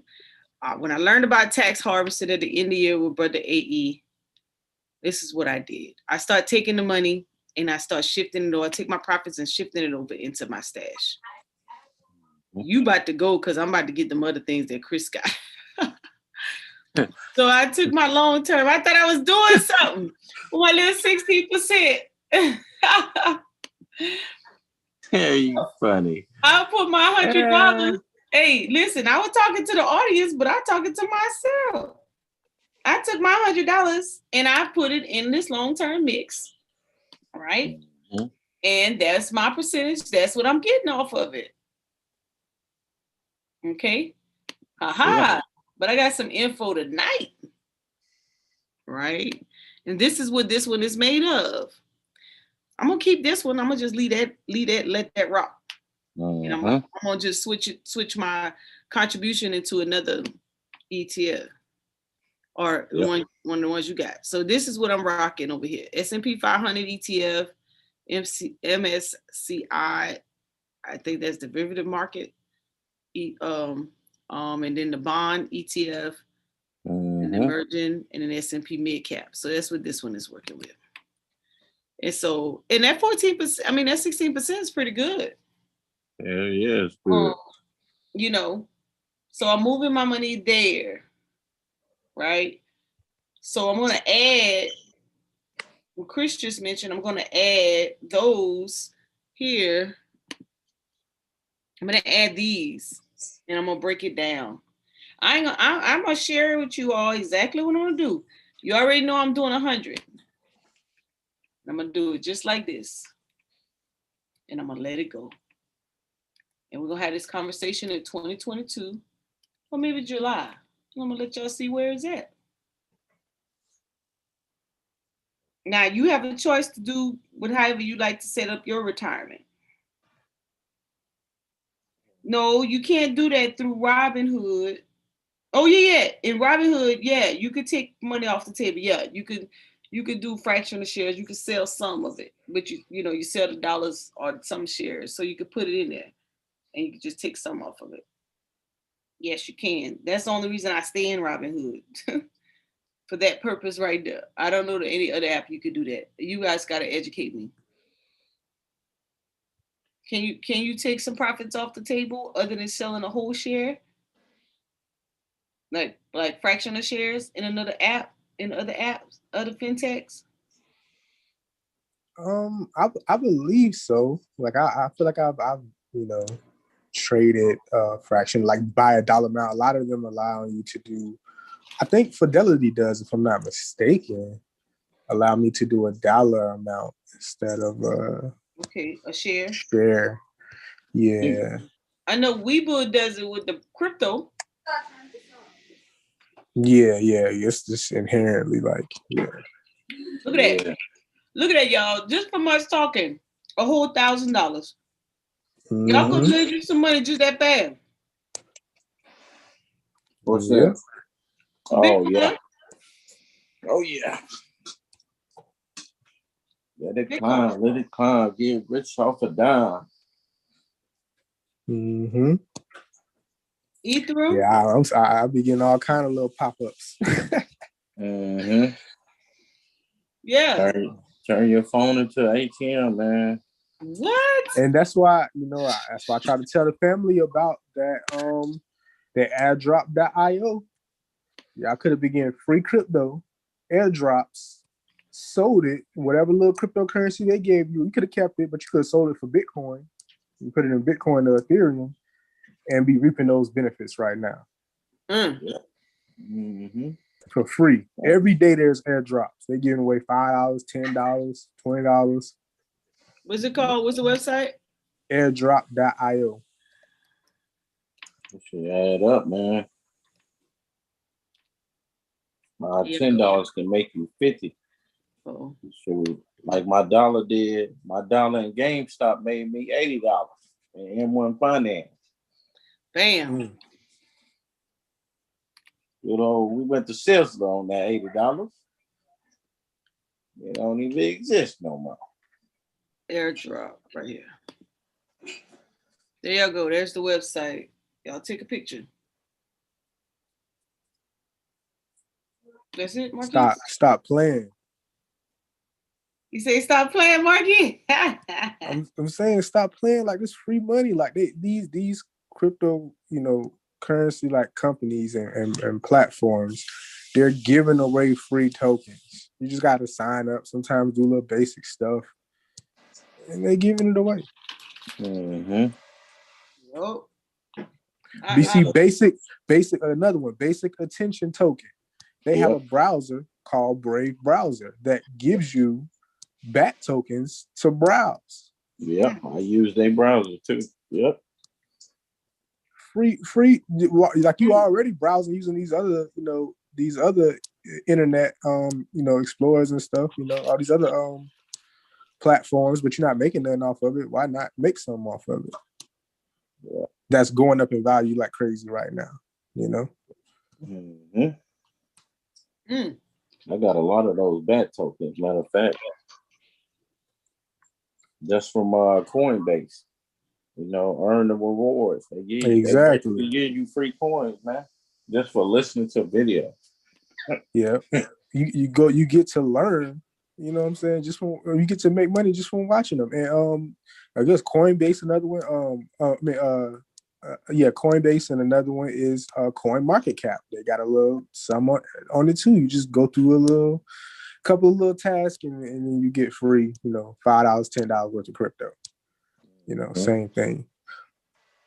But that's all right. I got a website coming for the family that's gonna have all this information. He So, sure will. Talk about it. don't worry. You ain't gonna have no excuse. Mhm. You see, you ain't gonna have no excuse, Marty. Yeah, Nice. that's right.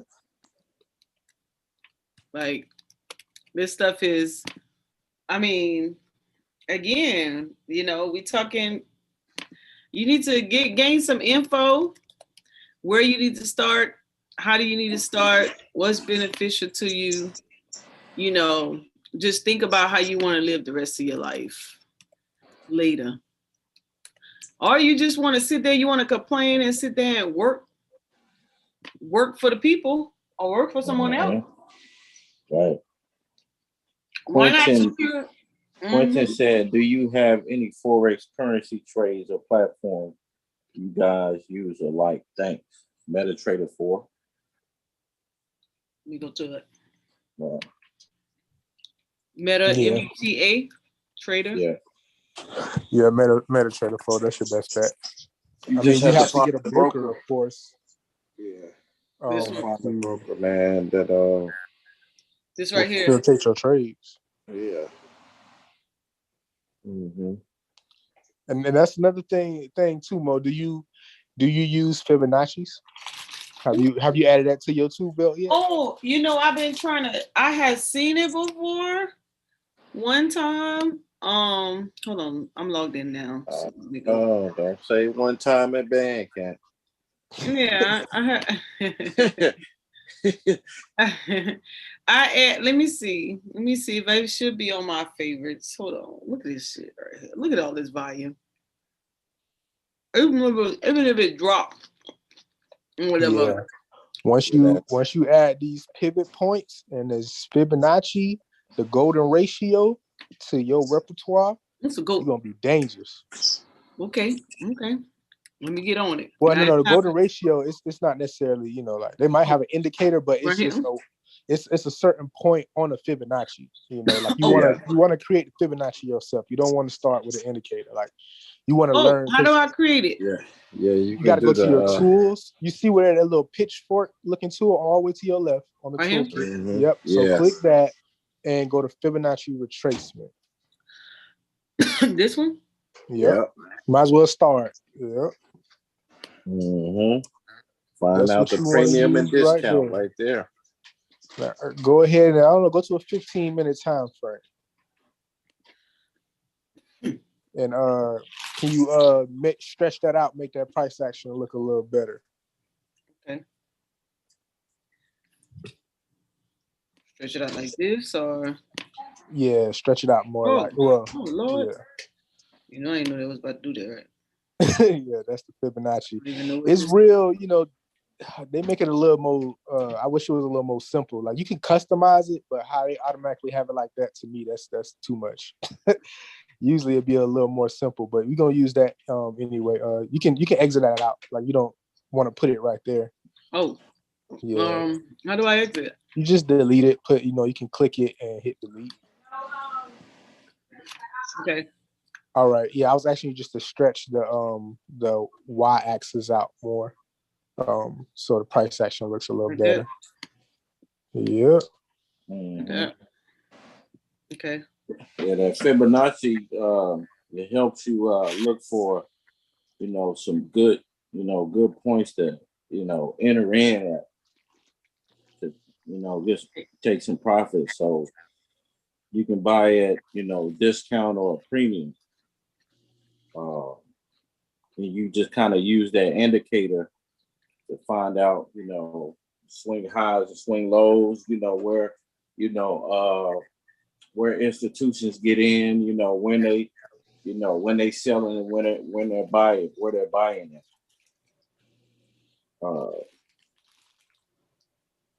Just how to hook them up on the chart right there. Yeah. You just and this doesn't really have a lot of swing points as far as the best. Can you zoom out a bit? Zoom pinch it a little bit. Make it in. Oh. Yeah, like pinch it widthwise. Like this? Yeah.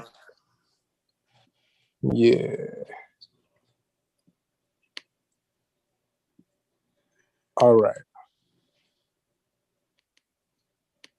Okay. All right. So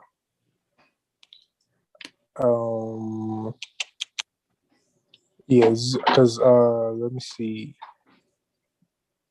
All right, so right there where you have your, can you zoom in a little bit more right there where your crosshair is at? On no, zoom in. See, you see where that swing low is right there, all the way to your left, This one? All right, that, yeah. That, so take the Fibonacci. Where you can put it? You want to click the bottom of it and like pull it from the bottom all the way to the next swing point. Click that. Like that? Oh. Yeah, I don't know why it's popping up like that. It should let you just I pull don't know it. why it's doing that either. Yeah. Let me. So this is what. Let me. Can I share my screen real quick? Yeah, because I don't know what I'm doing. I don't even know how I made it show up that time just a minute ago. Oh, no, he's doing crazy.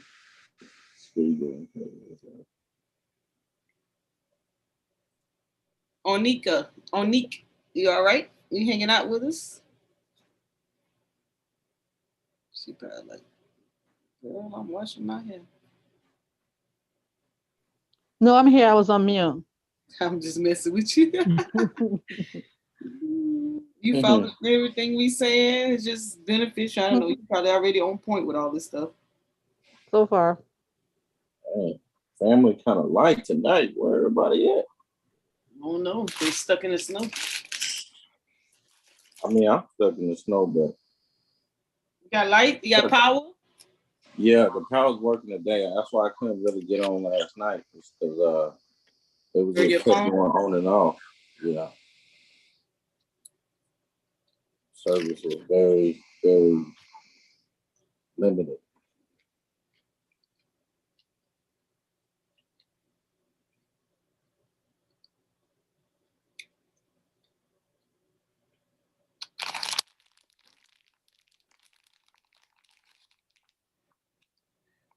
It's on this year.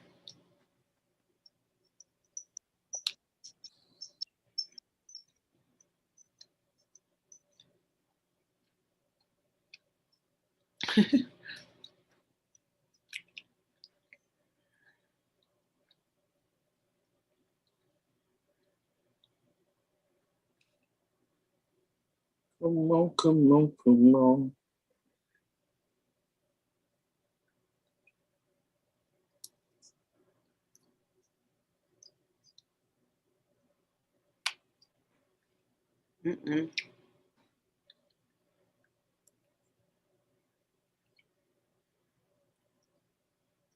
What happened? It didn't work? Oh, I had it muted the whole time. I'm over here talking to myself. Oh, you were talking? Yeah. We just looking like, okay. All right. So I'm going to show you. All right, boom. Okay. Fibonacci. Oops.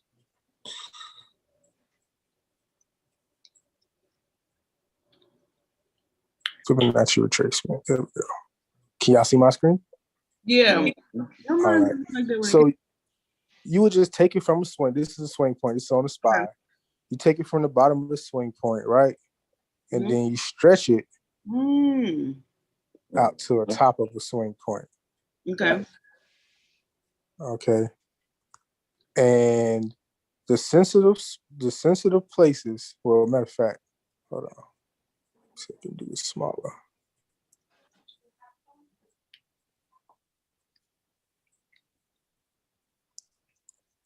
And that's why I don't like it. I gotta edit this. I don't really like these colors. Yeah, but they put that on there like that. Yeah, it's weird. Why y'all choose out of all the colors? Why y'all choose always mixed colors like that?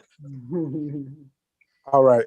So the most sensitive, the golden ratio in the Fibonacci is the 0.618. So can y'all see right, Yeah. um, 390. right there where the 0.618 is. So equilibrium is what a 0.5 is. Right. That means that's the halfway point between the low and the high. The equilibrium and the 618 are one of the most sensitive places of reaction when you're using Fibonacci within price action, especially the 618. That's called a golden ratio. So that is a place where price usually reacts when it has retraced that percentage of a low to high, or vice versa. So you see, when this price went from down here to what, 388, it went up to 394, and came back into the area. Yeah, it came back into that area and reacted, but actually it came down to the 786, which is it's the 618 is the most reactive part, but the 718 is also reactive. That's like the furthest it should really go before it turn around, if it's going to turn around. So let me show you another example. If I can get it, we can find one that's right at the 618. All right. So let me go out to a bigger time frame. How about that? All right. So, yeah, I think that's right here going to the 718. Okay. Let me go to this Fibonacci again. I'm not used to doing this on the phone. I ain't gonna lie. Yeah, it's weird doing it on the phone. I hate that. All right. Now you see I went from that swing low to that swing high.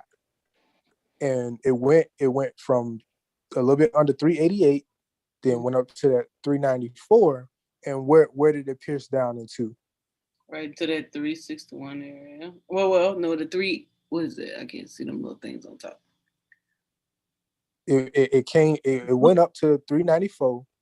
388. It gapped down and went right here, around 390, 388. Yep, 388. Yep, around 388. And where is that? Right here by? Let me pull this Fibonacci out so y'all can see it a little better. It's crazy looking Fibonacci. All right. You see that 618? Yeah, I see it. And where it hit right off of that. Yep. That 618. Ooh, you should be getting some good SPY play. Yeah, I mean, when I do my SPY, I told you on Friday, I done bought the SPY. I'm thinking I'm buying because if Robinhood. Oh, you got to bought a call. You bought a put. I done bought the put. I did that. And this is this type of stuff. I'm playing off of. It's an easy golden ratio. Not only is the golden ratio, we can also see my rectangle at.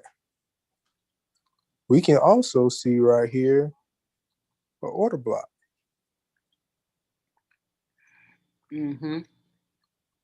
Halfway down. Let me get it right. Yeah, this phone kind of crazy. But yeah, this is pretty much like an order block right there too. Oops. What happened? I done moved it. Okay. Yeah. So we got order block right there, or even if we used this order block right here, just to be more precise, because it's actually a strong swing point. Yeah. Oops. Yeah, so we got double confirmation right there. Look at that. Right there, right? So market come, it dropped down, when the market make that pull back, drop right down into that order block and reacted. Plenty of points. And just for fun, let me take some of this off. But these are all over, the chart. Like these this golden ratio, this pullback of 0.68, it happens all over the chart. all over the chart. Let me take this off real quick. Now, I'm gonna just put on some indicators just for the fun of it, just to show you, how I might confirm some of the same stuff. Linear regression. Look at that. Right at the bottom of that linear regression. That's my little ADR. It's a nice little indicator that shows you the average daily range and that form that shows you how far I got to go to there. It's a little EMA, throw a little simple moving average. Another moving average. And look, so you can look at it that way too. We'll be right back there. We're in the restroom. So I can go ahead, let me throw that Fibonacci back on there. Again, well, all these colors about to look crazy. Yeah, you got it right there to the Fibonacci. So it's just a lot of confirmation. And of course, you throw some fundamentals with that. It's a for sure trade, so much confirmation. But yeah, we can definitely, I can definitely help you to use these Fibonacci's in your trading because they be everywhere. This is even a Fibonacci right here. Matter of fact, let me see. On a bearish tip, if I go from this high to this low right here, this low right there, we got it piercing into that 618 level, ultimately to the 786 level. But still it came down and reacted and went down from 392 all the way to 388. So, there's multiple ways you could trade it at. That's a bearish move, bearish way to trade at.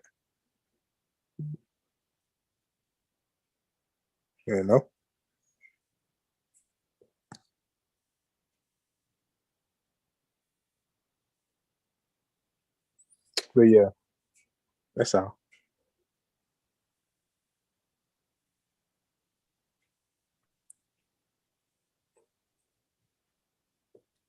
Thank y'all for coming to my TED Talk.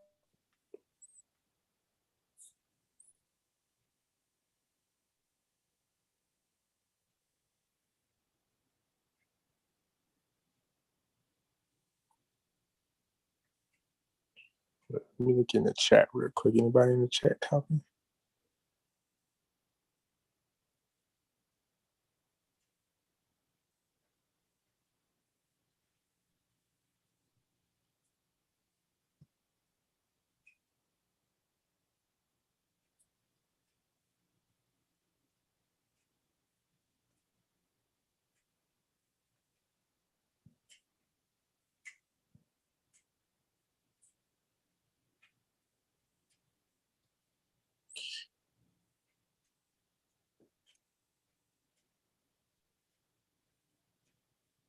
Yeah, look like everybody has exited the building. So I'm gonna take it down, family. About to get on this Forex market.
of it.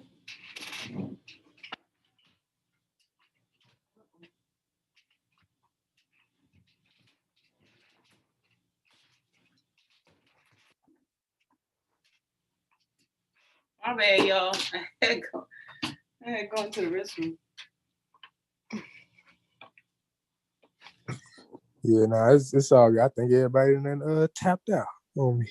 Oh, no. I step out. I gotta go get some water real quick. Okay, so yeah, I had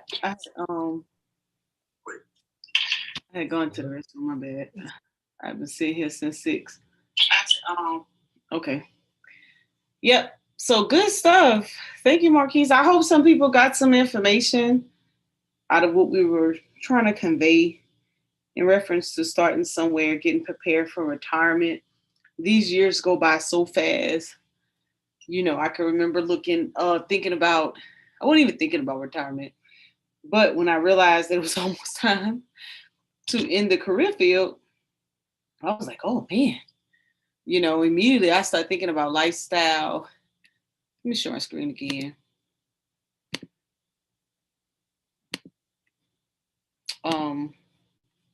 And I started thinking about, you know, what would it take to sustain lifestyle?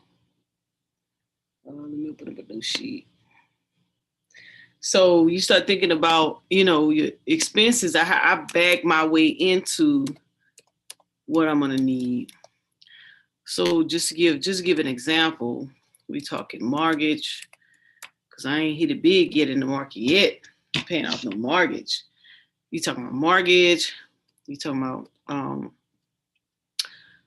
vehicle notes, because sometimes they're inevitable. You could last a few years and you look again, you're like, man, I need another vehicle.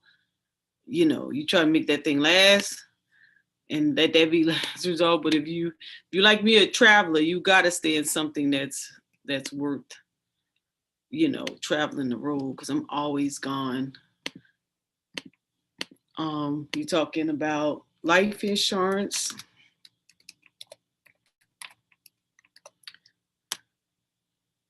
You're talking vehicle insurance.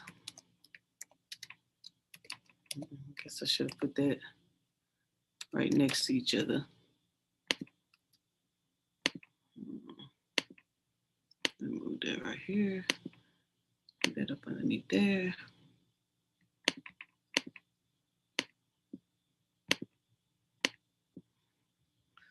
We're talking what are some of the essentials? Utilities. Like we gotta have. Like there's no way around it. It's gonna be there. Medical insurance.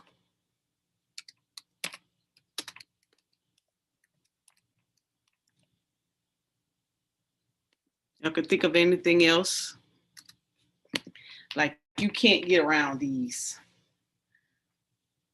Food.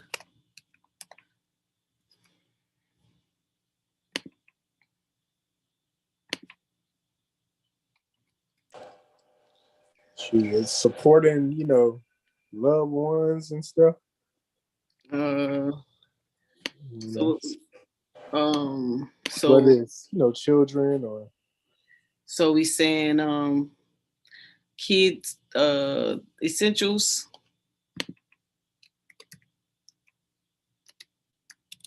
I just say that we'll put a dollar value on it.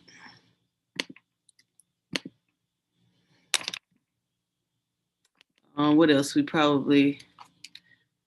So in some people's cases, that's child care, man. My friends knew how much they were paying child care a month, $1,200. Like, that's another job. I'm telling you. Woo! That's like a second rent or a second mortgage. Yes. Like, oh my goodness. You know. What else? What else would be something, an expense that we can't get around?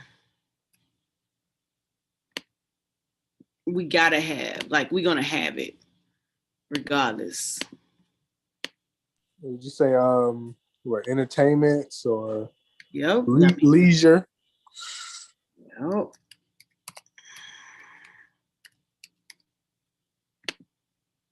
Right.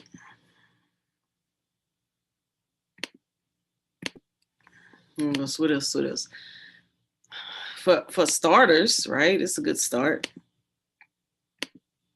So now many people cases, everybody ain't lucky to have that little cheap mortgage note like me. Cause I got mine early and I had to go. I was like, I ain't paying more than this. I don't care how big people think my house need to be. This is it. This is all I'm getting. It's just me. Forget that. Anyways, most people mortgage like 1,500, 2,000. You know, someone let's say 1,500. Get these dollar values going. So most people when they go to look for a job, they don't even think about this stuff. They just be like, I need a job. I want to work, you know. No consideration of how much you really need to sustain. Vehicle note, let's say about 300. Hopefully you just got an average vehicle. Insurance, life insurance. Some of y'all may be paying pretty high there. Utilities for the month, hopefully don't go over that much. But I'm just throwing numbers out here. Medical insurance. Oh my God, somebody told me their medical insurance the other day. I about passed out. That's another high expense. Food, kids essentials, entertainment. I'm just throwing some money. Let's say that's your monthly expense.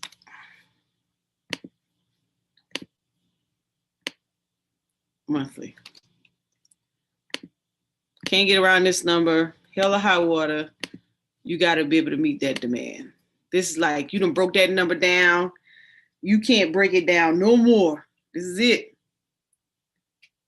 And annually, basically just saying, taking that number times 12, because we're doing it monthly.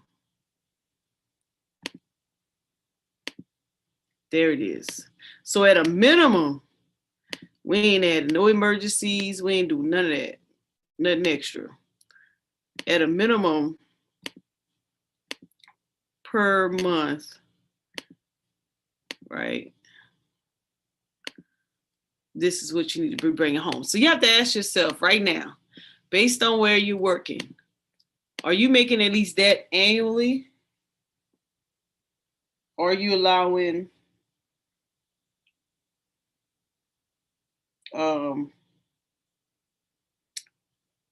are you relying on credit to kind of get you there? If you're making less than that, then, and these are your essentials, you need some passive income. You really have to consider how you're earning your wage. Now, maybe you have a two-party home, maybe it's more than one income coming in, and that's possible. But I got a phone call yesterday, military spouse, veteran passed away. He was carrying majority of the income. Didn't put the spouse on any of the pertinent paperwork. Therefore, guess what happens? Spouse is left to struggle because majority of the income was coming from the spouse who's no longer here. So her lifestyle, and she was hot. She was hot because she said he was very secretive about what he was receiving and therefore left her with absolutely nothing. I'm not sure, some of you all probably banking on your spouses. Maybe you're in that situation, military, federal employee, whatever. Maybe you are dependent.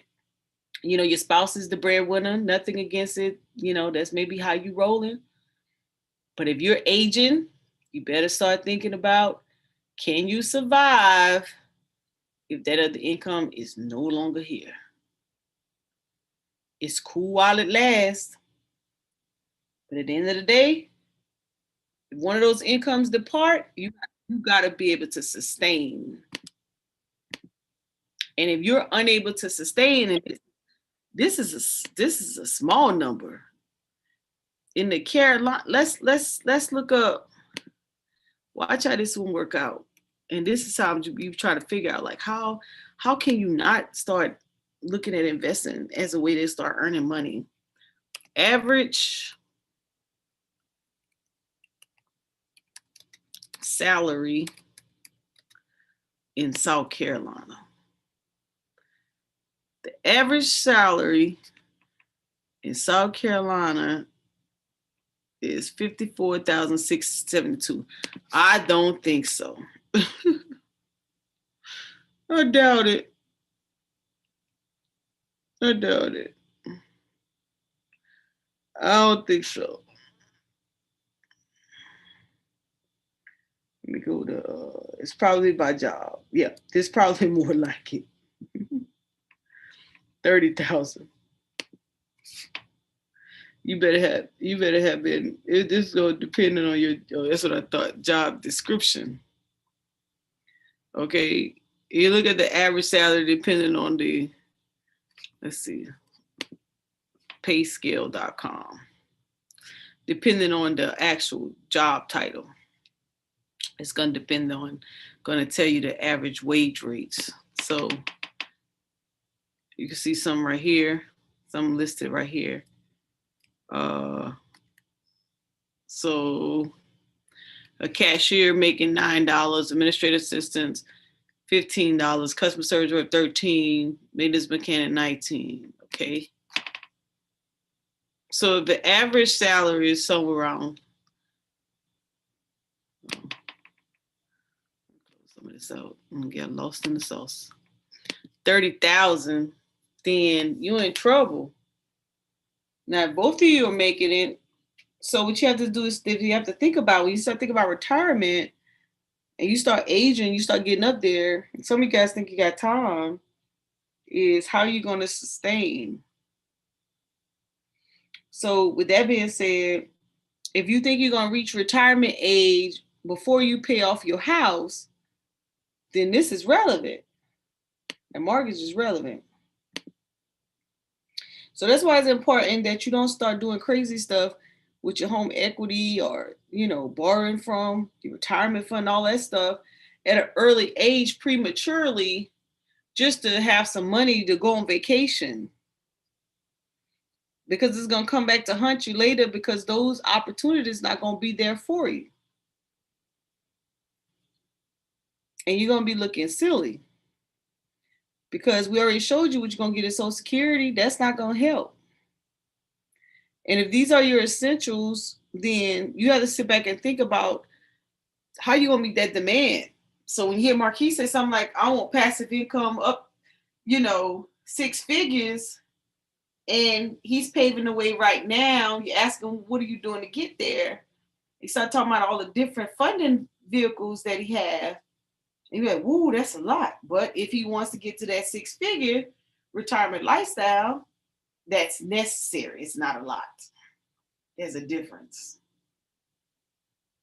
So when I was thinking about my retirement lifestyle and when I looked at how much that I would earn, I said, okay, if I retire and this is the money that I'm going to get, can I pay my essentials out of that money? And if I can, then the rest is passive income for me to do whatever else I want to check the block on. And it worked out for me perfectly. So I'm not telling you something to think about or that I'm aiming towards. I'm telling you something where I'm at.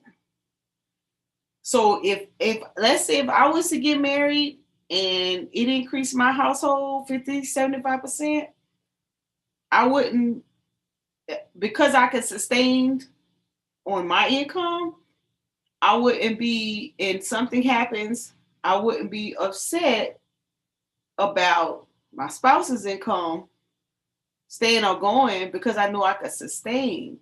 So I don't live outside of my means. I don't say, well, because I have it, I'm going to spend it. What I do is I say, okay, I need to keep the essentials and being able to pay it out of this check. So no matter what happens, I can still survive. I can still survive. If you go beyond that, then, or if you already beyond that, you have to start finding a way how to mitigate that, debt and bring it down to a point that you can survive. Because it's too often we're getting put in situations and it's not even retirement. It could be just this pandemic situation. It could be losing a job. It could be your company downsizing. It could be your company going out of business. What are you doing to ensure that you can sustain your household? And God forbid you got a family. And everybody's looking at the parent. What are we going to do? So that's why it's important to start understanding how to invest in these assets that we're talking about. That has growth in these companies. And that's why we're talking about putting your money away and coming up with the way, finding out who's getting a certain amount of growth and setting a goal and aiming to at least profit a certain percentage per year. So you don't have to day trade. You just have to set a goal of how much money you can put away so that you can get to that end result. So if I'm getting that $3,100 a year on these assets, and in 10 years I want to retire,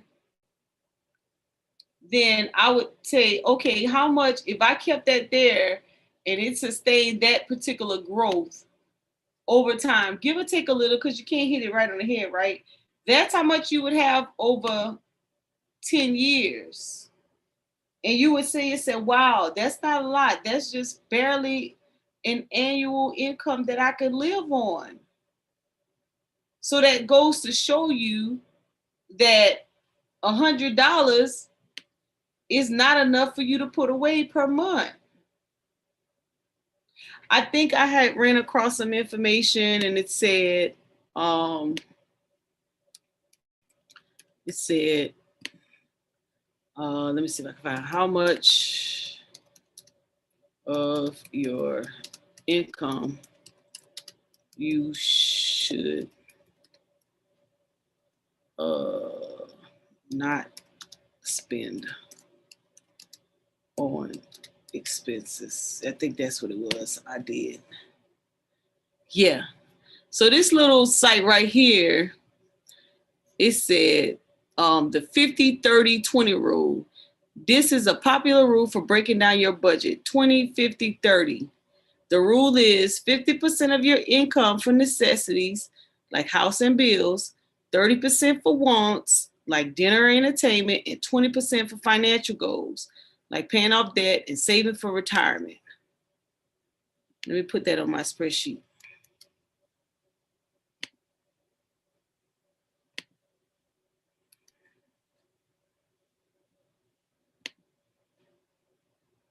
Let me put that on my spreadsheet.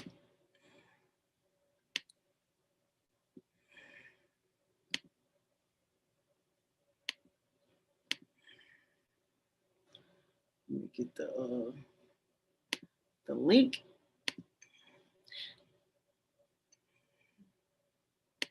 And this is just an example. It's not a catch-all be-all. All right. You could decide how you want that number to go for yourself. All right, let's look at another rule out there. I think I seen a 70-20, 70-20-10. Balanced budget have the same one. Let's see, balanced budget. Rule of thumb for budgeting. They have the same, similar to what we just read. Yep. Get that link too. I'm going somewhere because I'm going to create some little mini videos as Marquise suggested. So the 50-30-20, Seems like it's very popular. And let me look at the 70, 20, 10. So 70, 20, 10 goes on the smart budget. It says 70% monthly budget will go to monthly expenses, 20% will go to savings, and where does last 10% go? I would say investing or maybe lifestyle. I have a study behind there. So let's do this one. 70, 20, 10. So how many people have really looked at their budgets that way? Did you all ever think about that? How you break down your budget? Or I know one for sure, because many people come from out of that particular background, is that 10%. I mean, I start taking my 10%. I was like, well, instead of me giving my 10% to somebody else, I better start giving my 10% to myself. Putting in an investment. How many people have thought about that? Anybody on the panel have thought about it? 50, 30? Yeah, honestly, I invest a lot of times more than that. Honestly, it's just I'm very aggressive with diversifying at this, like investing, but just also hedging. You know what I'm saying? At the same time too, just because of how it is. Like I buy gold, I buy a lot of gold regularly, you know, like because as far as long term, like I want to keep acquiring precious metals and of course, you know, crypto, like things that I feel like in the future is going to really have an effect on my retirement, you know. So a lot of times it'd be like, you know what I'm saying, like 30%, you know what I'm saying? Like you know, sometimes even more than that. And yeah, especially what you said too about, you know, just growing up like in that church background, you know, everyone paying their tithes is 10%. Like it's hard. You paying 10% there, plus you got taxes and all these expenses. It gives you very little room for investment. You know, when you could have been investing that 10%, you know what I'm saying, yourself, you know, be honest. Right. And you see who said anything in the chat. So yeah, so think about it for a minute. Most people, when they say I'm living check to check, that means they spending all of their income is going towards expenses. You have to really reconsider and look at that. And the only way you're gonna be able to do it is if you break everything down, and see where your money is going. And that's some people really don't like to do. As long as they're earning it, the only time they consider their budget is when they lose income. That whole time, if you had considered your budget the whole time, if you got a life situation, you would possibly still be able to survive the whole time. Again, talking about planning for retirement. Yeah, you definitely see the difference when you go through a situation where you have planned and you have something, you know what I'm saying, set aside versus when you don't. There's a big difference. Yeah. Yeah, because you won't have to go and borrow because you have your own lending vehicle. You're your own lender. How cool is it for you to say, man, you know, I just had this catastrophe in my house and just go get it out the market, take some profits off of one of these assets I just earned money off of them and handle it. Versus calling your homeboy, your homegirl, or your parents, may I borrow? Or going to a loan company and digging yourself another debt in the hole. And all you have to do is open up one of your asset accounts, take some profits off of one of your stocks, and keep it moving. How does that make you feel? Or shoot, better yet, you don't even always have to sell the assets. You can just take out a loan, own the asset, you know, take out a little an asset-backed loan, for example, like I do with my crypto. I've done that a lot. Like, if I need some extra cash, whether to invest more, leverage more, or certain expenses, I go ahead and take out an asset, based loan, and I'm still making money off of that price increase over time, even if I, took that money out. Once my income come in and I pay it back, it's like it never left. Talk about that. I never heard that before. Yeah, like most like even in M1 Finance, they allow you to do it. For example, I just saw when I signed up there, I use Abra and Coin Loan, and they allow you to, let's say if you have $10,000 in assets, and regular assets, most like brokerages let you get a 30% asset-backed loans. I'm not gonna say most brokerages, but the prime ones let you get a 30% asset-backed loan based upon that with a really low, APR a lot of times, like some of the lowest because it's already backed by the asset. And if you have like for example bonds, then you can get like 50 to 80%, of it back on an asset-backed loan. You use the money, do whatever, then you just, you pay it back, and you still have ownership of those assets. Okay.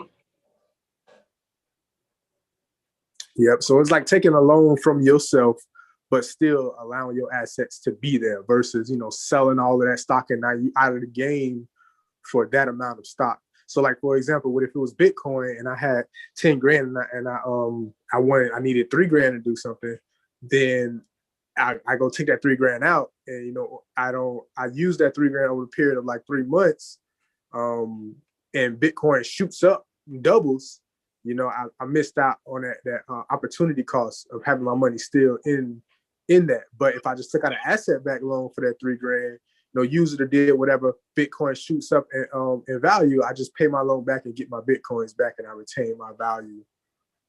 Right. So sort of, yeah, I mean, that's what, wealthy people do. They do this very often, especially like big hedge funds and stuff. Like they're right, maybe they also have something called margin loans too, where, you can take out a loan on margin, like more than what you put in type stuff, and they'll write you a check. Like they're vehicles. Of course, those are more risky, vehicles for particular situations. But, these type of things, out there, if you understand. Like some people take out, it's similar to like taking out a second mortgage, in a way, right, same type of thing. But it's just, usually it comes with a really competitive rate. Like 1% for the crypto loans I get be 1%. right. Hey, Sister Camille, how you doing? Hey, fam. Peace over peace. Peace over Marquise. Peace over Monica Lamb. Peace over Chris, over Brandon. Peace, Onique Oliver. Yeah, I got this. I gotta do this session at 10 p.m. It's a Zoom meeting, so I gotta log off. But I was like, really enjoying the information. Peace over Camille. Peace. But if y'all still on, because this thing is supposed to be like an hour, so if we're still on, I'll come back on. Right. What's up, Brandon? Peace, everybody. How you guys doing? What up, Brandon? What's going on, Chris? How you feeling, brother? You all right? Yeah, how about you? You surviving that cold weather? Yeah. It ain't got nothing on Chicago, though, but a little something.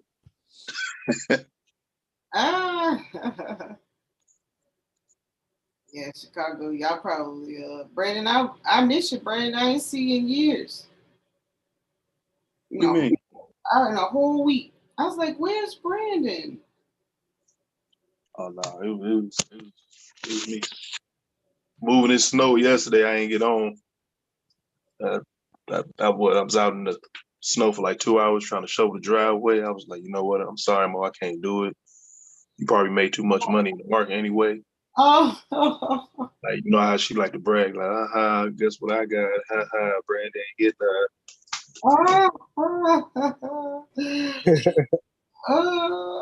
So you acting, Brandon? No, Mo, I'm just saying, like that's how you treat me sometimes. You know, I'm a peasant, basically. Okay. I ain't make no money. Mm-hmm. No more than what everybody else making in the crypto world. Mm.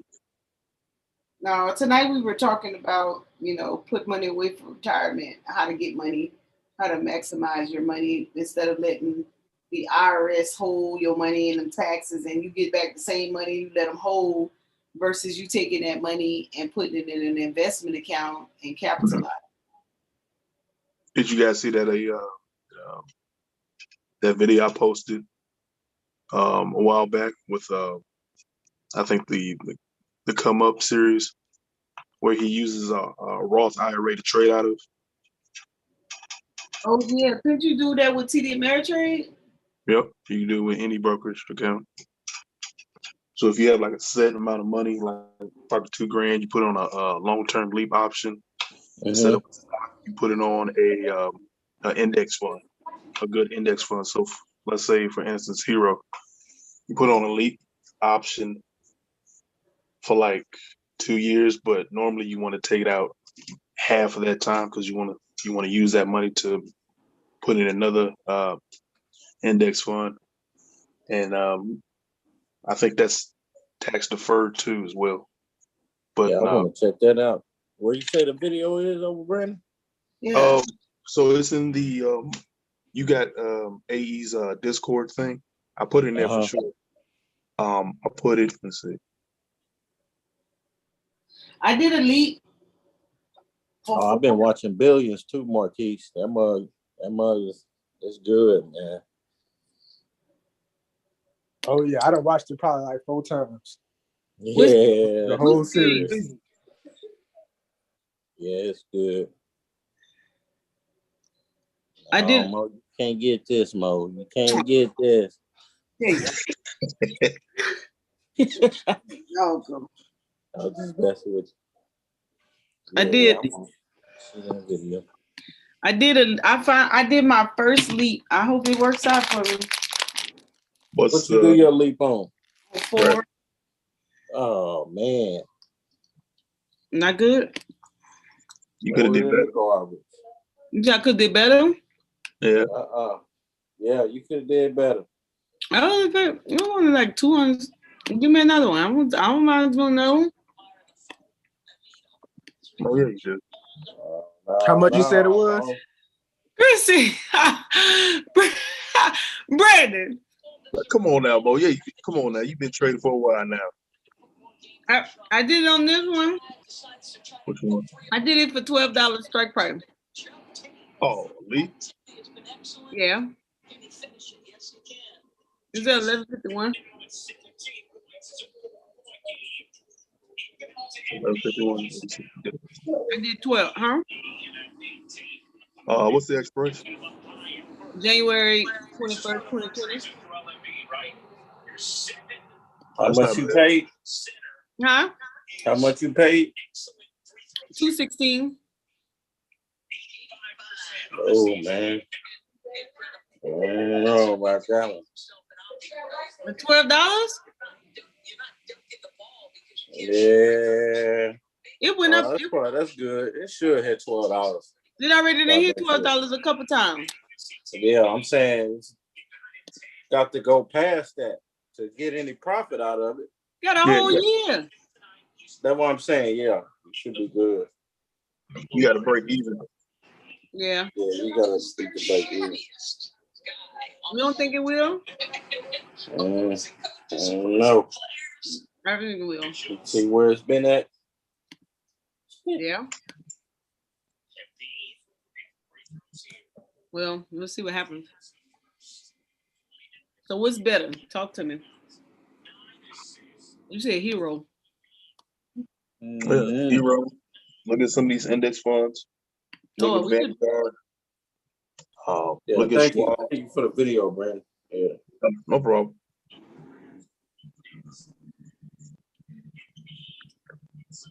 Yeah, no, you could have done better, Mo. Come on now. I'm learning.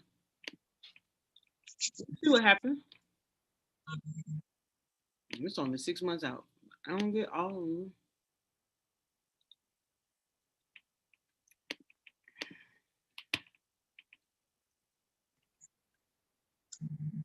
I think,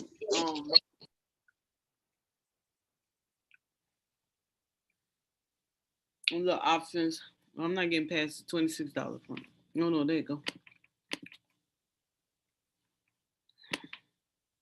Oh, it's not giving me past August. Let me look at some of the ones Chris just talked about. I can't afford. You think I can afford some of this stuff? Oh.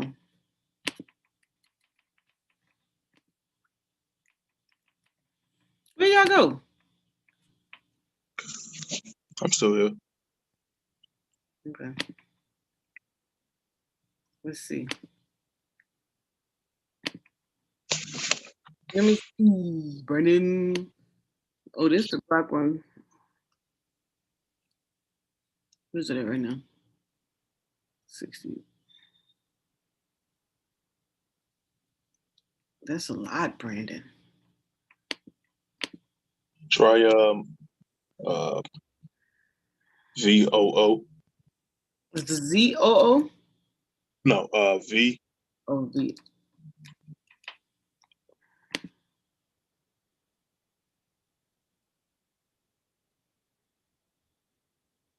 Woo. You think I can afford this? Let me see. Mo, you got it. Come on now. You got it. Shit.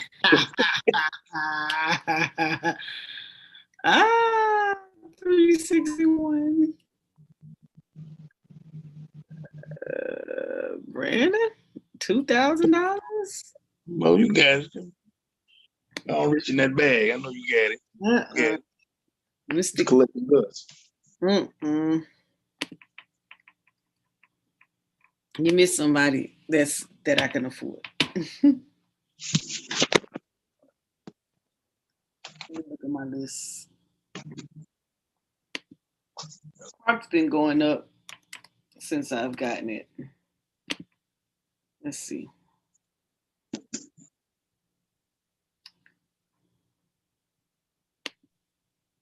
I think I'll make some money between now and then on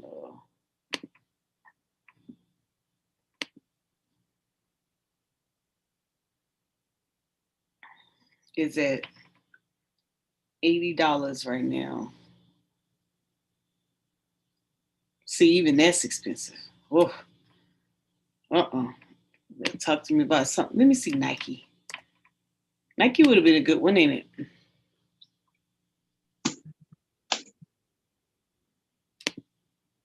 To do a leap on. I'm doing near the money.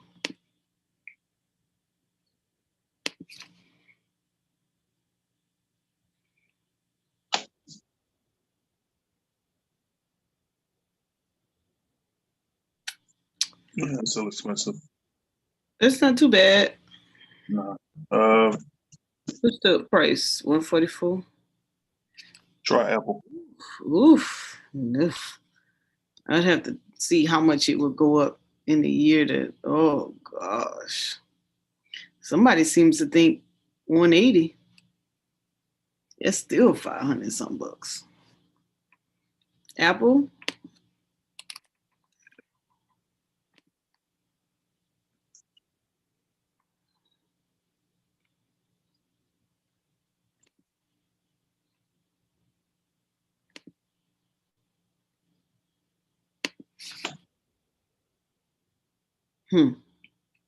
Apple got a lot. Oof. Somebody seems to think it's $1,000, Brandon.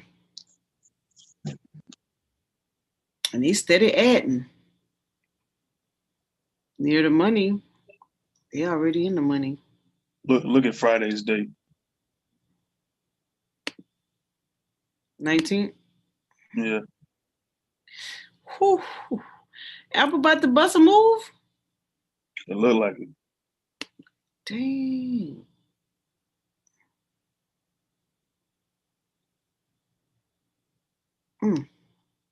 What do you got coming out? What's the news? Damn.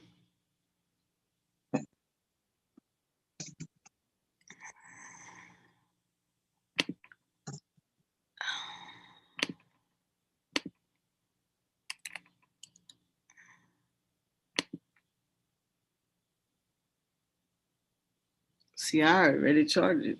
This was right at my support, my resistance. It's pulling back. Where is my resistance? It broke out.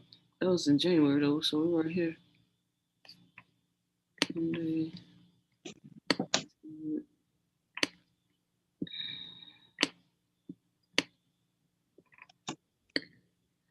Ooh, and the R saw down. Yeah, and it got volume. Mm-hmm. You can see that.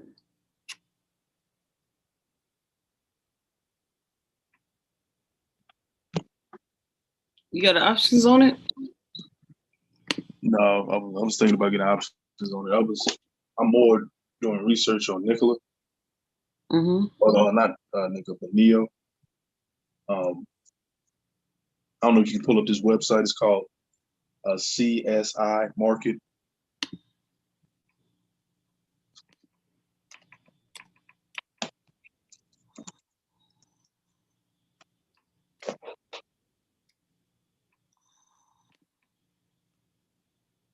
Mm-hmm. Oh, you've been there already. No. Oh.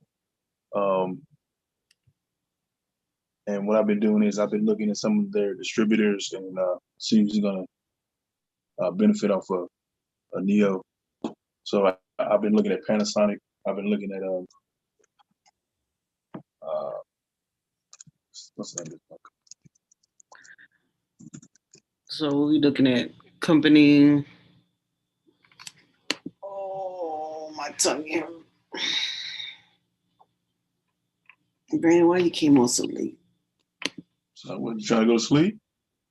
Trying to go to sleep? You know I have my live streams in the morning now. So I be getting tired on y'all.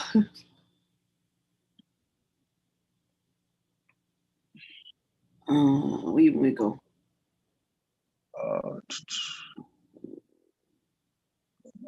You can go back. Where we go? I'll go back, type in Neo again one more time, and then And on here? Yeah, in the box. NIO? Yep. I was gonna do Neo, but oof, it costs. And then go to suppliers right there in the middle. Mm-hmm. Just click on that, see if that goes.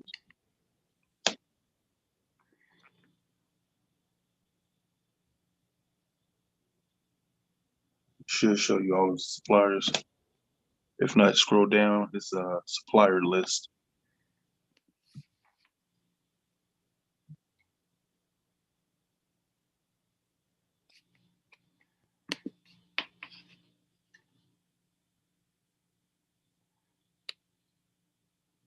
There's one hand more. One.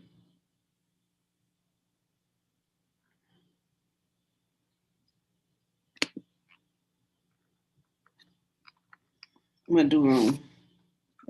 See.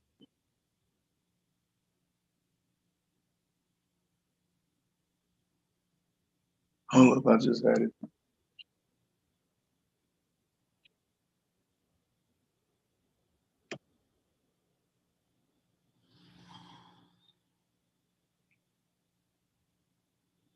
So you just had it. Yeah, I just had it. I don't know what happened to it. You can type in Tesla and it'll bring it up for Tesla or something. Tesla? Yeah.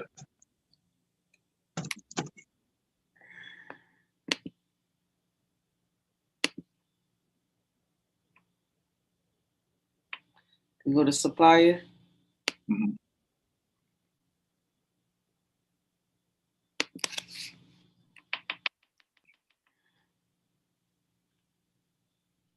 Right here. Yep. Should be right below that. It should say like list. Keep going, yeah. Oh, okay. So you've been researching these companies. Yeah, I've been looking at a couple of them. And then what I've been doing is I'll take a ticker, I'll go to bar chart and see who that competitor is, see if they're ranked number one in the actual listing.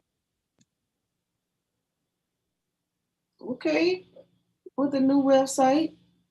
What's that called again? Yep. CHI Market. CHI Market. CHI Market? It look like you say CSI Market. I'm sorry. I'm just left. I'm trying to post it in the chat. You're fine. All right, boom. That's a good research one. Thank you. Yep. Now, I'm about to be man down. But so glad you could join us. I asked about you. I was like, where's Brandon? I ain't seen him in 3 days. I already hear him in 3 days because I never see him. Right. Brandon be locked in. No. Mo, how's your plant doing? Oh, my plant is doing phenomenal. I'm not down. It's downstairs. If I show you, oh man, it's blossoming beautifully. Yep. I'm on day 20. Well, tomorrow will be day 24 of my 60-day challenge. Things are going fine. Marquise joined me every now and then in the mornings. Yeah, a lot of times I already CRO is up 26%. That's what I'm talking about. Sometimes I'll be up already because I might be trading the London session, and so I'll be like, all right, shoot, y'all hop on, see what y'all got going on, and it be inspirational a lot of times to hop on there and get them vibes early in the morning, carry into the market open. Mm-hmm. And you, the last couple of days you jumped on, but we had to jump off. Yeah. I'm trying to keep them within an hour, 30 minutes to an hour. What is it, like a workout session? I work out. I only do 15 squats, make my oatmeal, and then I just talk about a topic that I want to talk about for about an hour. Oh. Motivated, keep a sister going. And then some of the panel get Deshandra Brown. She comes on. Chanisa comes on. Angie comes on. Marquise pop in from time to time. Brother A pop in from time to time. And they'll chime in on whatever topic that I brought up for the day. We stay on for about an hour and get off. They motivate me to get to my 60 days and to have some results. Yep. You motivate us to do the same ourselves, to start our different commitments, and you inspire me to do that. I need to get my 60 days going. You brought some value to our conversation. I appreciate y'all, man. So we be live, Brandon. So if you ever up in the morning, you want to pop in. We just get in and get out. 30 minutes to an hour. You want to add something to it, or hey, that's just how I get in. Normally it's me ranting about my situation, how I'm either coming out of it or what it's done for me. And sometimes my friends, they encourage me. Tasha, Sherry, Carla, some of them will get on from time to time. I'm sorry, that's something I did want to ask you, and I didn't know if it was too personal, but do you feel like a difference from then until now? Oh, yeah. I was man down, Brandon. I was man completely down. I can show you. Let me see. I did it on the morning show. I'll do it real quick. before I get off, I'm gonna show you a video. Let me see if I can get it up. I'm gonna go to my trainer's Instagram. I did this,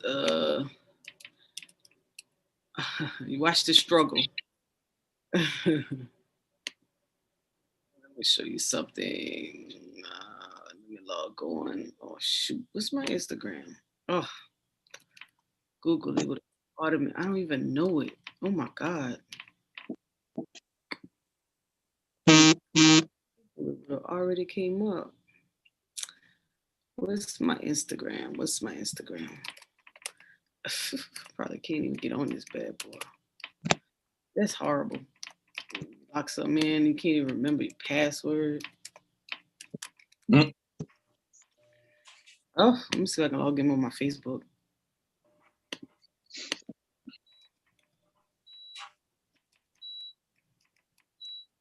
That's crazy. Hold on, y'all. I'll figure it out. A second. Somehow my Chrome, I clicked out of my Chrome and I can't get back on it. Let's see if I can get in this way. And I'm gonna show you, I'll show you a video. Man,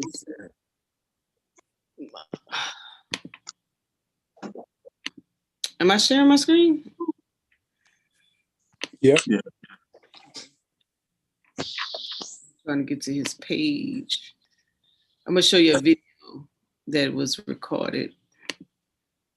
And I can show you, oh my goodness. Oh man, look, he look like a pole. How he hanging? You see that? Hold on, let me show you. You talking about the flagpole, John? Hold on. Yeah, bro. Look at this shit, drama. like a pole, boy. Look at this drama. Watch this. This is my trainer. Oh man. Look.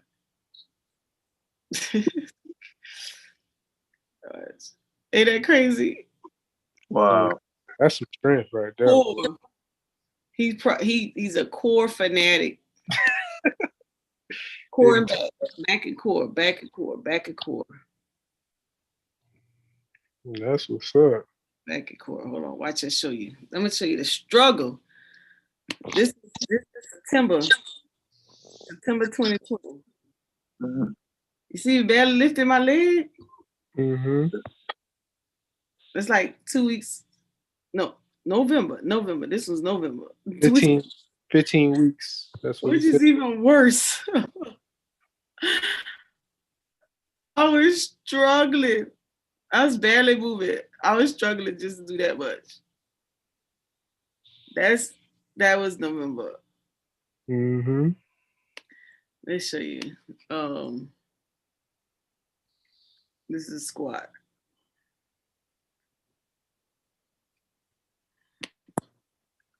This September. You swear, listen, and that's what the first time we get the smoothies. You swear, my mind at that point, I was really squatting. And I looked at this yesterday morning. I think I said, "Oh my God, I wasn't even moving." Get in your mind.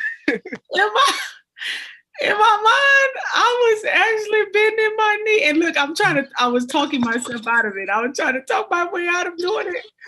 I knew I didn't want to get up at all. No, why she grabbed my hand? Because I was trying to talk myself out of it. Like, come on, Mo. I didn't want to get up. That's what's up, though. You know, that's what's up. I was trying to talk my way out of it. Like, come on. Look. No, I can't go. Look, that's all I was doing. I wasn't even And you got to start from somewhere. I wasn't even moving. Look at that. I was screaming. If I had the volume on, you could literally hear me scream. Look at my face. This is no front. I was screaming so bad. And this was you just getting out the chair, right? This just me getting up. Now I'm doing squats holding on to the sink by myself. There you go. I got. Let me show you. So when you say, do I feel like I've made progress. Let me show you progress. Just like I demonstrated in the market, you know, how you could start from somewhere and get yourself. You say demonstration beats conversation. I think it's on my page. Yeah, facts. Let's see. Watch this. Yesterday morning, I got to my 21-day mark. Which one of these things is my page? Are you as a minister before, Mo? No. God, they didn't want me to minister to nobody. Oh, you change my name and everything. I'm too mean. They'd be like, who ordained her? Not want that work. See, I think which one of these things? Not this one. I think it's this one. Watch. Let me turn the volume off.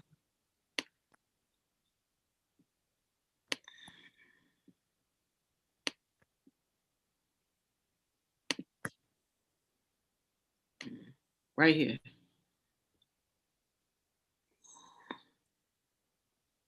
Watch this. This is oh, what I did wrong. Hang on, let me go. This is where I'm by myself.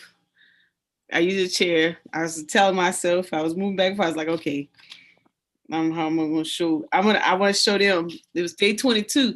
I said, tomorrow I'm gonna show you where I have progressed by myself. Normally I would not have done this by myself. I would have had to have somebody with me. I use a chair so I can, brace myself or whatever. And I show you. Now remember, I couldn't get out the chair. I couldn't get out of the chair. So I said, you know what? Let me show a little something extra. I did some push-ups. Not quite how I could do them, but just a show where, coming from what that video you see earlier, so what's going on now. I've dropped 20 pounds. I still have another 50 to go, but hey, I come. Then I say, nah, let me give him some more. Okay. I was getting worn. So remember, I was lifting my legs. I could do this standing, but I didn't know what my other crutch was, so I did it in the chair. So that left leg, I could not lift at all. At all. It would hurt so bad. That knee was horrible. Whatever. The right has always been pretty strong, but it's gotten a little weak because of how plastified. And then I used to have a lot of pain on the external portion. So lifting it, that muscle, that, my hamstrings, that was like crucial. Like I would be like crying, trying to lift. The muscle by itself was just so weak. I didn't realize how much I had set for so long. And then how weak that I was getting, muscles not being active or whatnot. So when after I wasn't able to do that. And so, then I said, okay, let me get a little power. I'll go in and let me do both. So I lift both of them up. And I could do this standing with the crutches. I could do my left side, right, I could stand on my own. The left, I'd need a little support. Still need a little support and stability. But I wasn't doing any of these leg raises. I was barely getting that leg off the ground, or I would put my right leg up underneath my left for support. So, I said, okay, it might be believable, it might not. But since I done wore myself out just a little bit, I was like, okay, let me back this up. Let me go in and just do 10 more. Just let them see that I really, really, really made some progress. I want to knock it out. That's what's up. My leg used to hurt, like my knee used to hurt like really, really bad. And I can literally do those push-ups probably a little bit better than that. But psychologically, you know, I still like, oh, my trainer not here. You know what I'm saying? Let me be careful how I do this. I'm best right hit that flow. No, it not. So, you know, we look at progress. And then I did and then to show you how I get up now to add cream to the crop. And so it's been what, 6-7 months, 7 months and some sea moss. 7 months and some sea moss later is what, let me show you. See, Brian, I made a couple books, 14 books. Where is it at? Right here. 7 months and some sea moss later. Remember, I was getting help to get out of the chair. Now I got weights and got to get out by myself. Oh, that's a dope exercise right there. Yeah. Wore me completely out. But that is crazy seeing that compared to the first one. Yes. Weight, everything else like that. That is some progress. That is beautiful. That is beautiful. Yeah. By yourself. With some weights. With the weights. And I wasn't hurting. I just mentally I just haven't gotten that. You know, coming up straight up, heels not lifting, you know, not coming up on my tiptoes, have the hips evenly coming up, you know, something you automatically do with no problem. Mm-hmm. Yeah, like psychologically, you know, like you've been building not only, you know, your body, but your mind up through this whole situation. Yeah. So my next 21 days, which would take me to what, 42, 43 days, would be I'm focusing a lot on my meal prep and the right foods. And so I did like 5 repetitions of that. So I've done a really good job in the last couple weeks of proper meal portions, you know, live food, so to speak, you know how they say that. I did this Monday. And making sure, you know, that what I was intaking in wasn't canceling out all this hard work, because I would hate to have to start all over. Oh my goodness. I when I look back at those videos, I'm like, man, you know, woof, I was doing bad.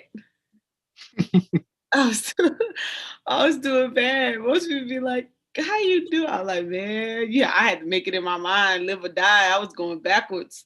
You know, the littlest thing, inflammation, the littlest thing was causing all the damage.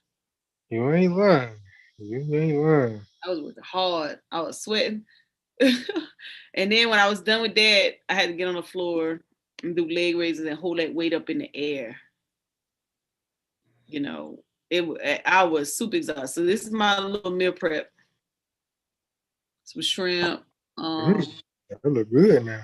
Yeah, I think it's squash. What's the green one? Squash, onions. I think I have a couple pieces of potatoes or whatever. That's some baked chicken, and that's a kale wrap, and just veggies over there, and tuna wrap. I think I had for this week. Boy, that look good. Like you might need to be selling that. Yeah. Oh no, I didn't make it. My friend, what's her name? Ashley. Oh, okay. I can fix. I can fix my own food, but I promote Ashley. Let her do it for me. And let's see what other selling sea moss. Hold on, let me get through this. Some more salads that she does. It's on my page somewhere. She wears Thursdays and Fridays. I get my meals every 3 days, I think it is. And she meal preps. I let her meal prep for me, so that way I can focus on the exercise. So I train and I do the chiropractor, get adjusted, and and then on the physical therapy, I do the anti-gravity machine. These are salads. Me want a salad right now. Look, see, I love me some seasoning, but like a lot of people, like I see the seasoning on that. See it, oregano, whatever, that herb season. This the herb, like this is all herbs and oil. This ain't even, Tony Sash or nothing like that. She so you got the grilled chicken, grilled shrimp salad, then the protein salad, which is chicken and shrimp, and then chicken, and then tuna wrap. That was my last week meal prep. And this is my and the one I just showed you was my this week, because I told her I want to eat a lot of more vegetables so she can minimize the meat for me. Because I wanted to try to get in more greens. And so I've done good and make smaller portions. So she broke those down into like little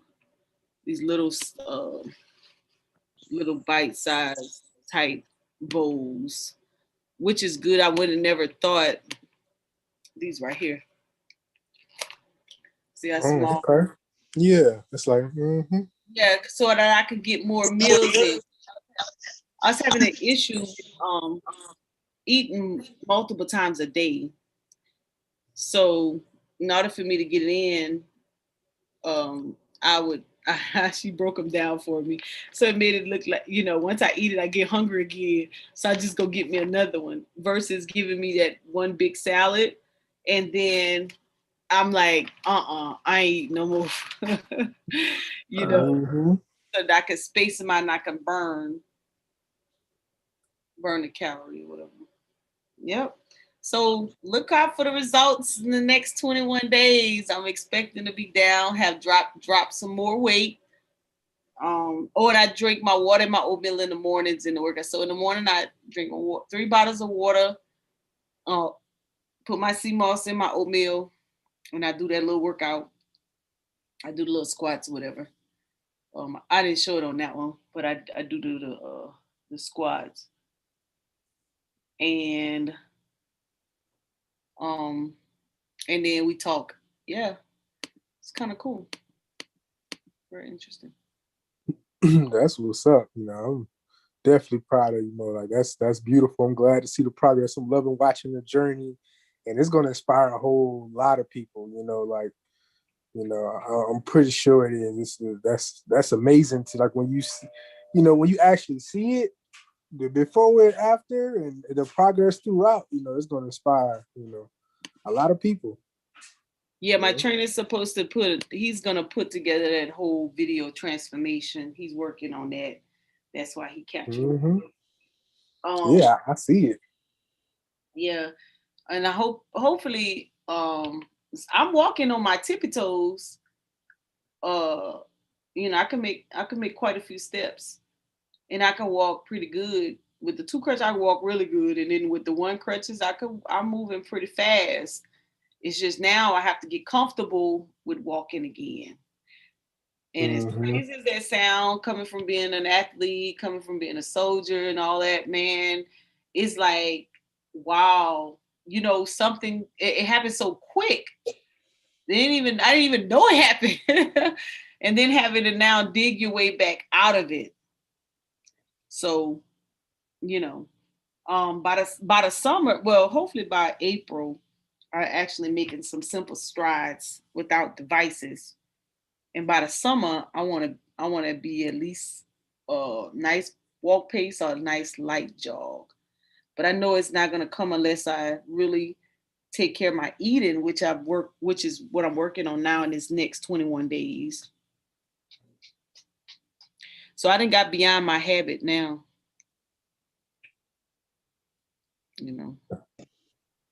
There you go, Mo. That's how you do it. Yeah. How you do it. Yeah, I can't wait to hit the court with you one day. Right. She gonna try to cross me up. I know you was balling on it. Oh man, listen, I picked up a basketball the other day. My trainer don't believe because he never seen me in that capacity. So I picked up the basketball and I was playing with it a little bit in one spot and I kind of flicked my wrist or whatever. He was like, oh shoot, she really do. I was like, hey, listen, you don't know the half. Back mobile again. You know, I used to spend my life in the gym. Get off of work, all ages, straight to the court. It wasn't until I came to the Carolinas that I stopped playing. Because you know, people, you know, you're an adult now, and they be like, oh, you're in the gym with all those men, da da da da. You know, I ain't want to hear that. As long as I was in the military, I ain't had that issue. I mean, I probably had it, but I ain't really care. But civilian world, you know, they're like, oh, all these men, da da da da. I'm like, man. So I stopped going to the gym. And then you look again, you know, the activity of just being active, you know, just kind of got the best of me. So, but yeah, boy, if I get back in the gym, y'all be like, what happened to Mo? She at the gym. That gym is so serious. Like, I've always played sports and loved being in the gym. I've always loved basketball and I was always just a lot better at football.